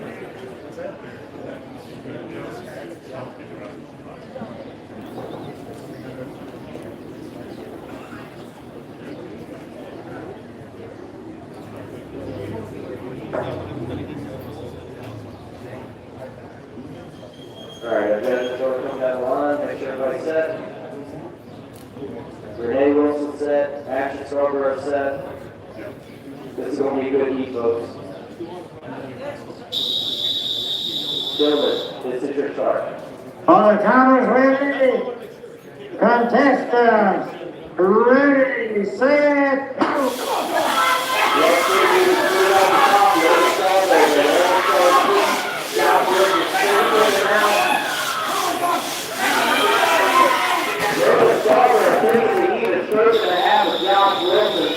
Again, Logan is competing with a broken foot. I see him lifting on a little bit there. It's his right foot. He's doing some type of hand gesture to Ashley. Not sure what kind of sign language they got going on there. Big round of applause for Logan Scarborough taking the heat. You got a soft golf clap out of that, Logan. A soft golf clap. Setting up now, we need Matt Kroger on 1 and Matt Clearland on 2.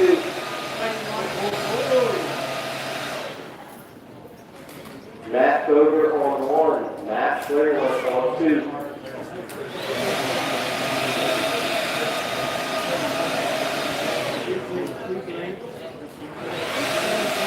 Alright, I'm going to call out the championship underhand final game. I understand several of you are in the song unit, or you just got this. I just want you to make sure you know who you are. The championship underhand final. The man who is currently setting up this single up, Matt Kroger, Trevor Beaudry, Dan Dean, Jason Lynch, Brad Tittle, and John Wilson. It's the championship underhand final. Y'all got some time. Put your names on your block, you can jump when you're ready.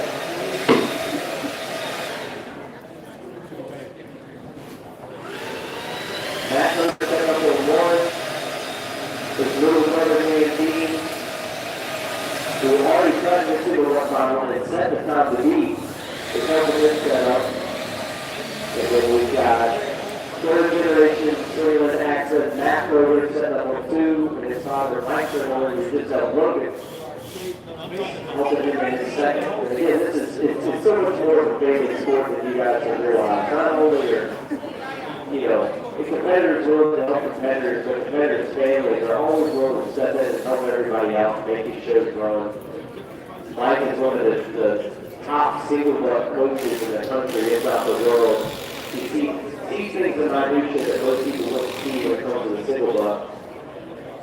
So I was talking about Mike Esch earlier being one of the kind of up-and-coming great coaches and his mindset and his viewpoint on different events and being able to help coach along.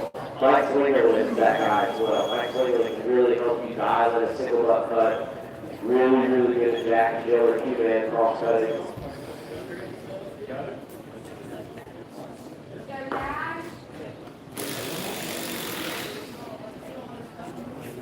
And we got Emma Kroger and Kat Silverman on the front of the stage here on their end. Gentlemen, this is your start. all the timers ready? Contestants, ready, set, go!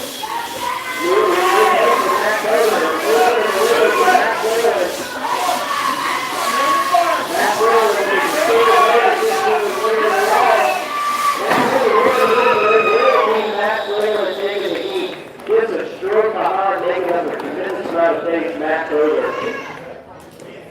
That was a great heat for both of those athletes. All right, setting up on stand 1 in the next heat. We got a man who has so many accolades that's more to talk about. He's set world records. He's won world titles. He's won international titles. Mark Woodchopping on 1, Bradley Tittle on 2.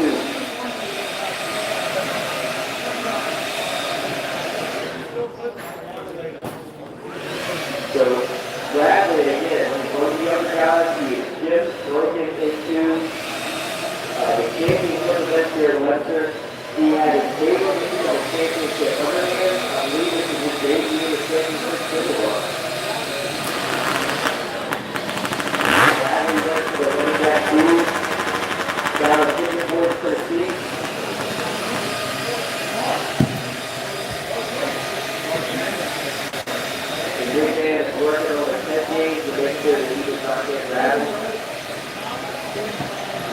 The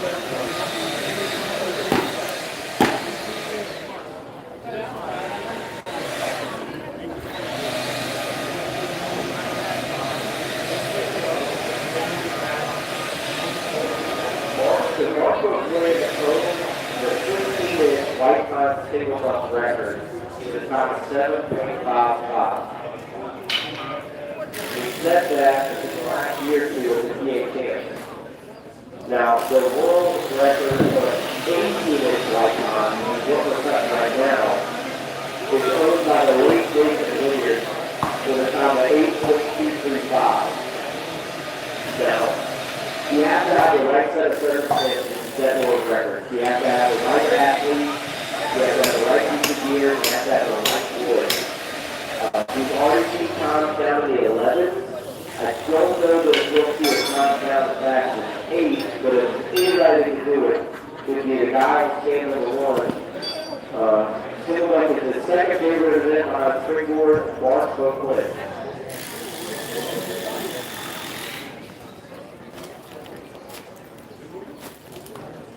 In an update, the new time to beat was set by Logan Scarborough with a 10.905. Logan Scarborough with a 10.905.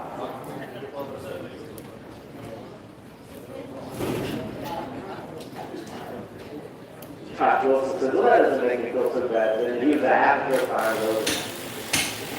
So whenever times off when we get done here, y'all are going to see that all these times are within tenths. You know, it's not really going to be seconds, it's going to be tenths of seconds that divide these athletes. Starter cuts in, everybody's making their final preparations. Bradley deciding the other side of the saw cuts better than the top side.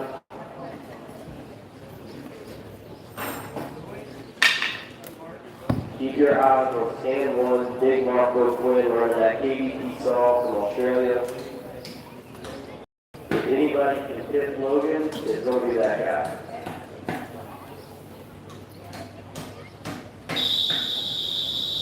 Gentlemen, this is your start.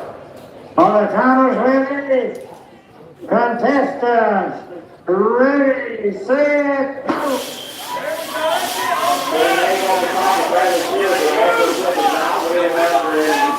Running into that block, this powerful through. Marco Quinn already off. Another hit from Bradley Kittle with a bump off the bottom. Again, this is Bradley's first foray into the championship single buck event. He made a great cut. He's probably, he's a little bit upset with how that went, but I guarantee when he looks at the top, he's not going to be that upset. Because that was a great cut, even with that head. Marco Quinn making that look easy. Can't wait to see the top of that. Setting up in the last heat, last but not least, Jason Lynch on stand 1. Max Mercier on stand 2.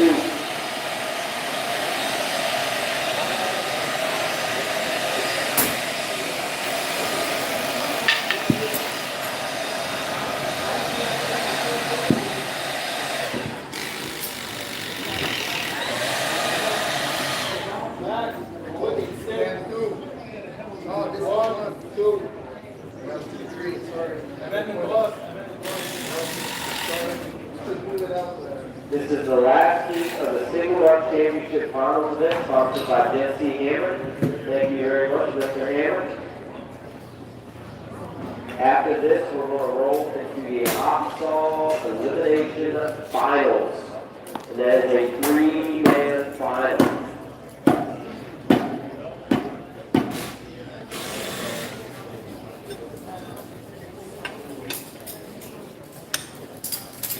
So I've got some open underhand results. I don't think I read those off yet. Open underhand results.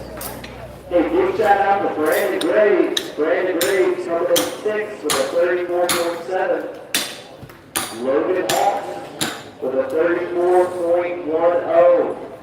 Gabriel Brandt coming in 4th with a 32.72. Darby Hand is 3rd with a 31.3. Thomas Littlefield with a 27.95. It was another win under himself this weekend.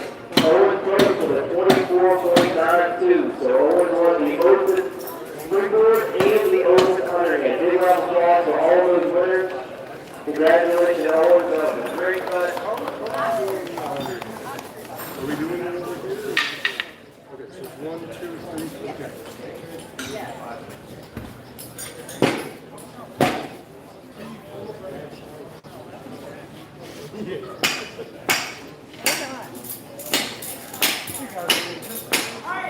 I think it's gonna grab again. We just need whatever we can. All right, JP Mercier makes sure that block starts to clean before Max runs to it. Make sure there's no grit.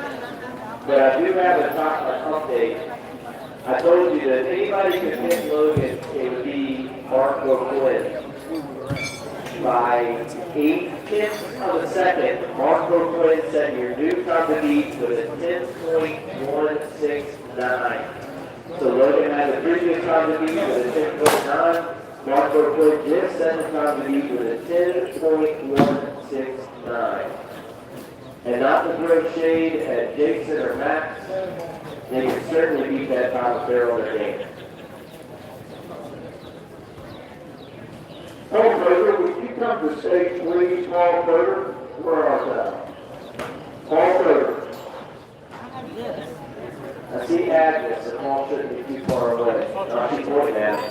I'm gonna check all of them. He's hiding in the shade.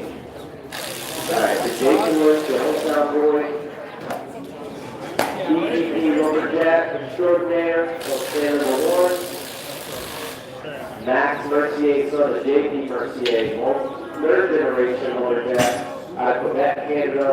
Salt maker extraordinaire. I don't know this for a fact, but I think Max is going to end up taking over the salt making business one of these days if JP decides to retire. Although I believe JP's going to be married with the salt.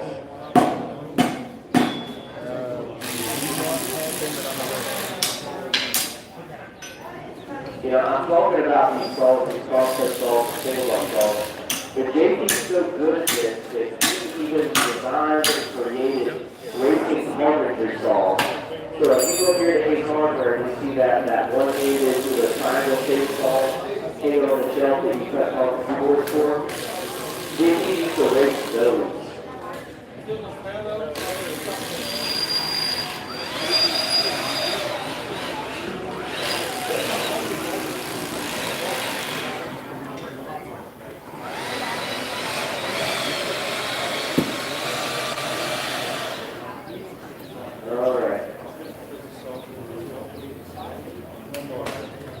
Last seat of the championship single up is Jason 101, Max Mercier 2.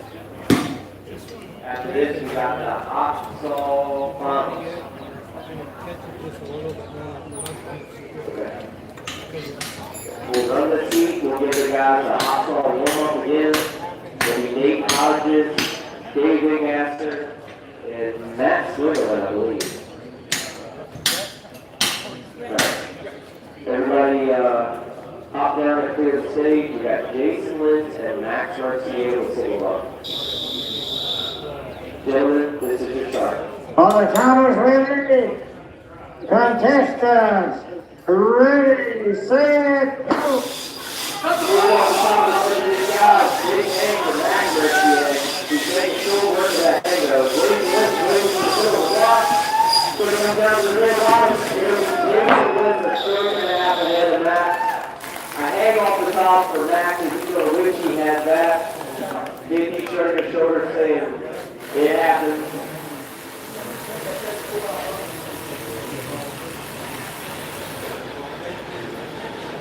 All right. We're going to get these guys clear to the stage. We got Matt Switzerland, Nate Hodges, and Dave Wingmaster.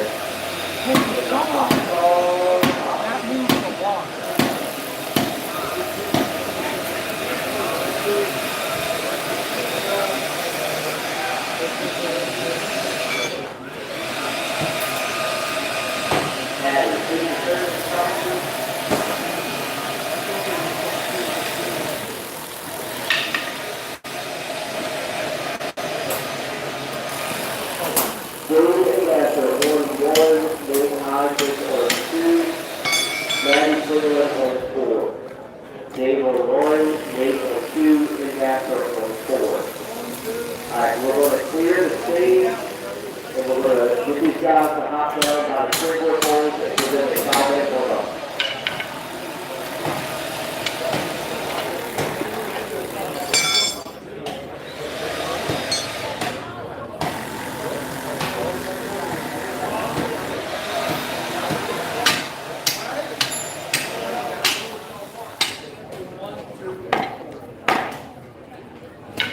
This is, again, the same wood we ran in the semi-final week. This is 18-inch late turn white pine. All of these logs are 8 logs, so we're all out the same tree. It's just all simply identically. We've got Nate Hodges running a 430 cc Honda motor, Maddie Quinn with a 360 cc. We're not honestly not real sure what size David has.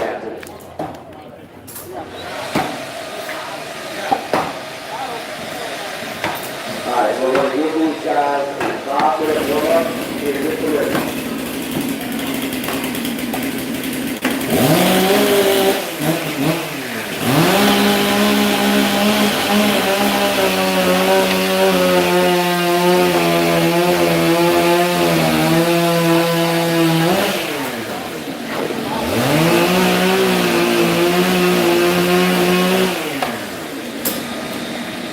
Setting up in the front of the stage towards the woodchopping office is our final heat at the Underhand shop.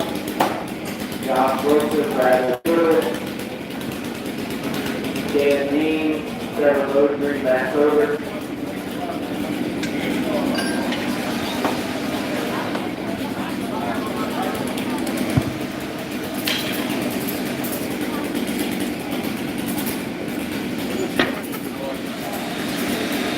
Alright, you weren't here earlier for the hot ball, so let's say this is loud.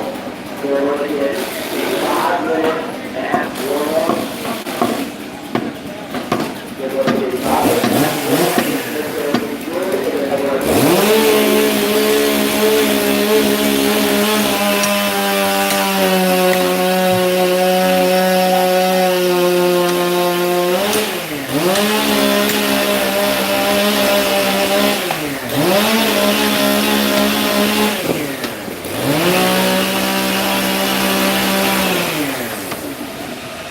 We're going to get a 5-minute ass warm-up and then come on the stage and we'll get started with it to make sure everything's good and then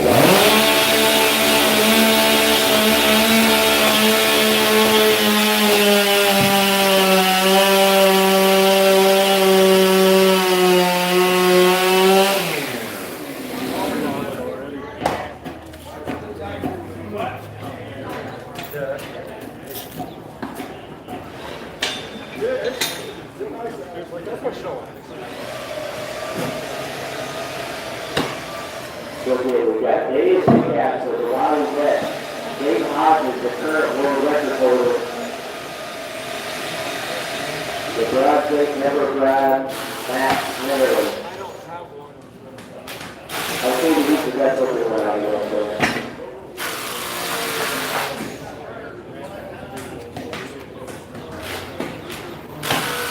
We've got out the blind dog now, we're secondary and coming out of the list to get all the pressure straight. Brian Walker works the Grand State on the field professional stage doing the exact same job, but he has a lot of experience making straight left on wood to ensure that all the athletes have a square block to start with when they get their system started up.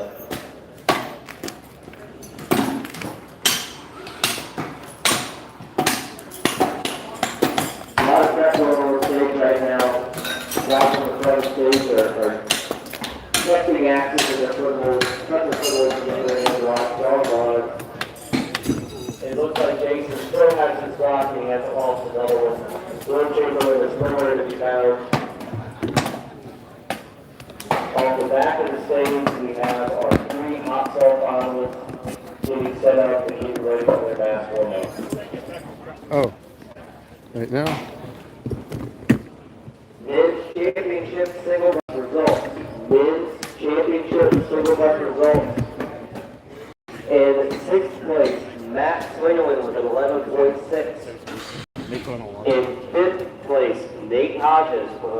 11.5.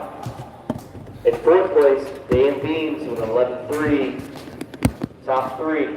In third place with 11.955, Jason Lentz. 5/100ths of a second faster, Logan Scarborough with a 10.905. And 8/10ths faster than that, Mark Boquin winning the championship single buck event with a time of 10.169. So that one man cut through 18 inches of white pine in 10.1 seconds.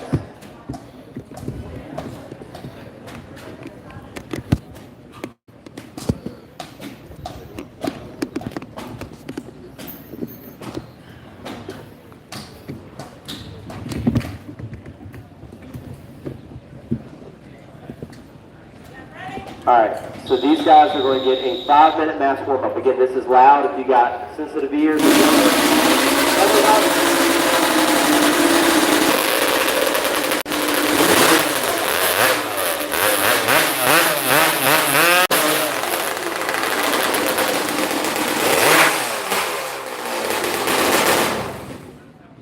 so these hot saws are the prima donnas of the lumberjack world. These guys are getting a 5-minute warm-up right now, which serves as a mass warm-up. They're going to start the saws. Maddie, make sure your oiler's turned off. They're going to start the saws. They're going to make sure their chains are tight, that everything's starting and running as it should. If there was an issue with the saw, they would have, a few minutes to resolve that. So if the chain got loose, they could tighten it. If a wire wiggled loose, if they saw something that was not the way it should be, they would have a couple of minutes to get that right. So this is a 5-minute warm-up. Right before they run the heat, they will get a 1-minute warm-up. And again, that's allowed them to put heat in the motor. They can decide to start the saw. They may not start the saw. It's completely up to them. And if I get a nod from all 3 of these athletes that they're ready to go for their essentially 1-minute warm-up, we can go ahead and run the 1-minute warm-up. Yep. Christy's going to go down the line and check and make sure they're all ready to go. Gentlemen, set up the underhands. Could y'all just hop down to this final seat to make sure the guys on the back of the stage can see? Just squat down, please. Jason Lentz. Just squat down, please. He's not paying attention. Gentlemen, 1 minute to warm up your saws.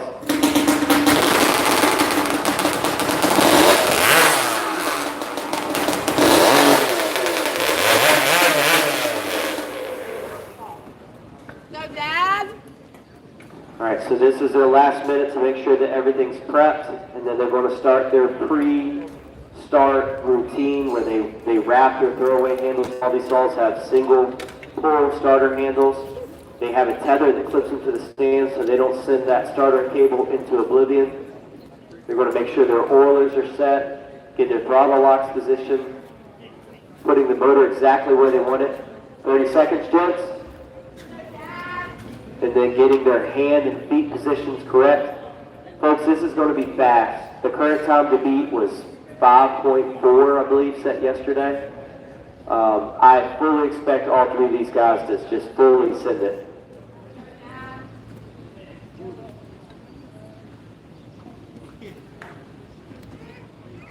Answer the world. All the cameras ready. Contestants, ready, set, go.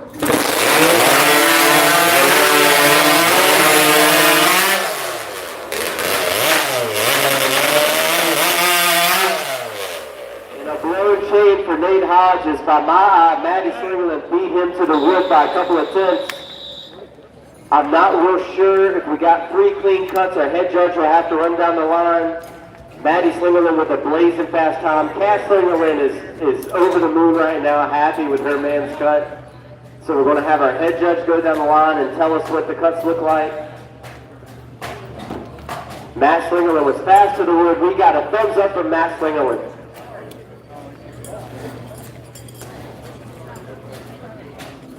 Maddie Slingerland running that 360cc saw. Nate Hodges running a 430 Nate caught up to him in the wood, and it'll come down to the time to let us know who won that heat. To my eye, Nate Hodges was a little bit faster through the wood than Matty was. I'm getting a thumbs up from Christy on stand number 2, Nate Hodges. And then a DQ, unfortunately, for Dave Angastro on stand 1. I saw a half moon go flying when Dave was making his run. I just didn't want to talk about it and wish it into existence. So we will get the timers to look at it officially. But that will do it. That is your hot saw final. Sponsors, Leslie Equipment. Big shout out and thank you again to Leslie Equipment and all of our great sponsors. Listen, folks, we've got one more event, one last heat for the day, and for the 61st annual Webster County Woodchopping Festival, and that is the championship underhand event. We've got Josh Wilson, Brad Kittle, Jason Lynch, Brad Handbeans, Trevor Poetry, and Matt Koger. All right, at a 50-50, it's going to be closing soon. A 50-50 is going to be closing in about 30 minutes. We're up to $615 on the 50-50. Go over and get you a 50-50 ticket, buy you a river apple ticket. Swing by and see some of the vendors out here. So be quick about it because we have one last heat left of the 61st annual Webster County Woodchopping Festival, and that is the men's championship underhand event. Very well fun.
Josh Wilson scored a 1-inch chisel. Jason Lynch with a banana grind.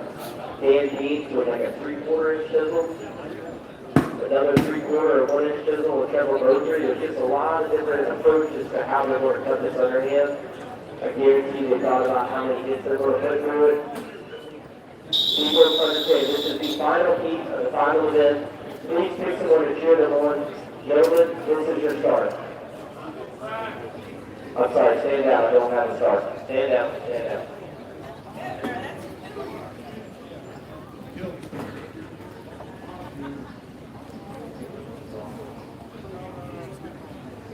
Stand by. We can go old school here, y'all.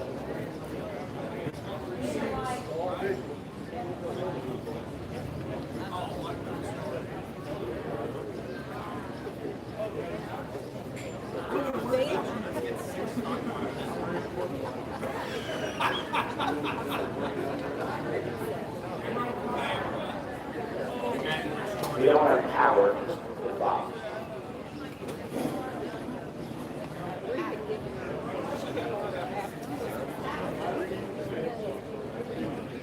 You gotta have a little drama to last you today, right? Alright, this is a test, this is a test.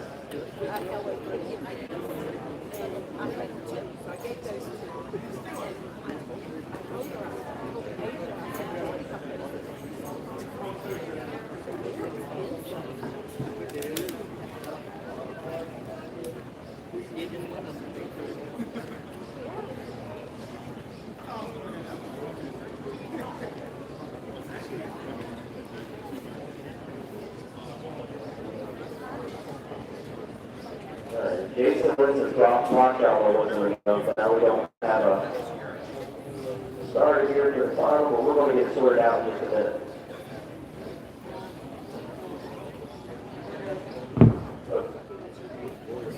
Mike Williams just had to walk over here and steer it into working.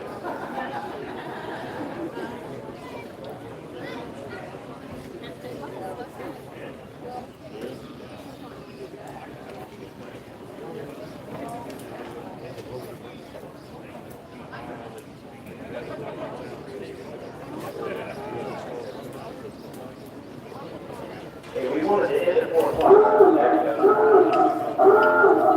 I'm told not to finish before 4 o'clock, so we're just trying to spread this out for you guys. You can smell the rain coming, so shout fast. All right, gentlemen, this is a practice start. All the drummers ready? Contestants, ready, set, go! Hey, listen, I got a much better crowd here than I had 2.5 minutes ago, so. Again, folks, this is the last heat of the last event of the 61st annual Webster County Woodchopping Festival. This is the best 6 underhand cutters of the weekend. Matthew Berger on 1, Trevor Loder on 2, Dan Dean, Jason Lynch, Bradley Kittle, Josh Wilson. Gentlemen, this is your start. All the drummers ready? Contestants, ready, set, go! Right off the top, the long 15 passes.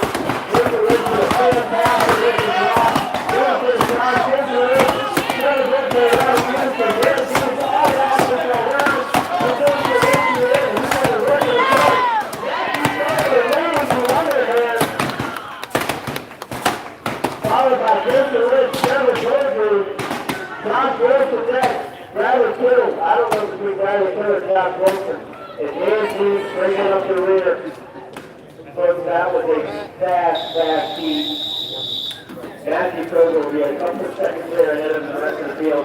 Thank you very much all for coming out. We have the award ceremony here in a little bit, but of course there's a lot of things going on at Howland. If you want to see the gospel singing come back at 7 o'clock, we'll have this entire stage cleared off, all the wood and stands cleared out, and we will be done. Thank you again, and we will see you all next year.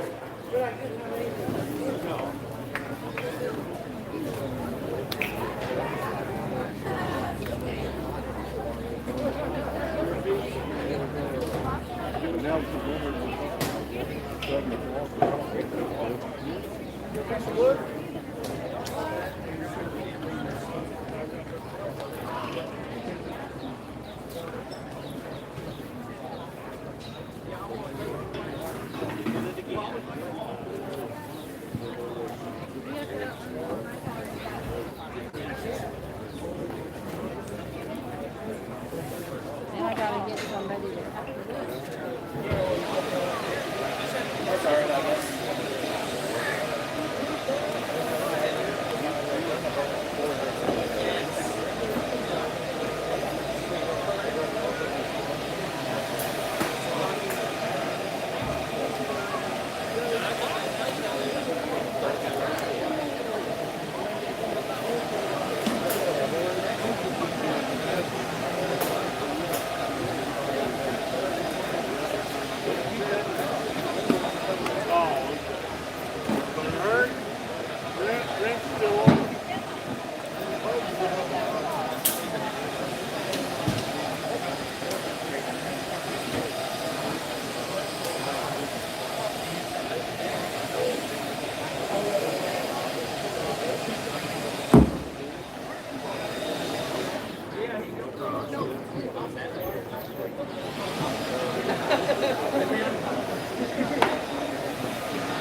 Je dois l'avoir apporté là-bas mon téléphone, j'en avais. Oui, je l'ai mis sur la table.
Pack that up and I'll come pull it down here.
That's all, folks.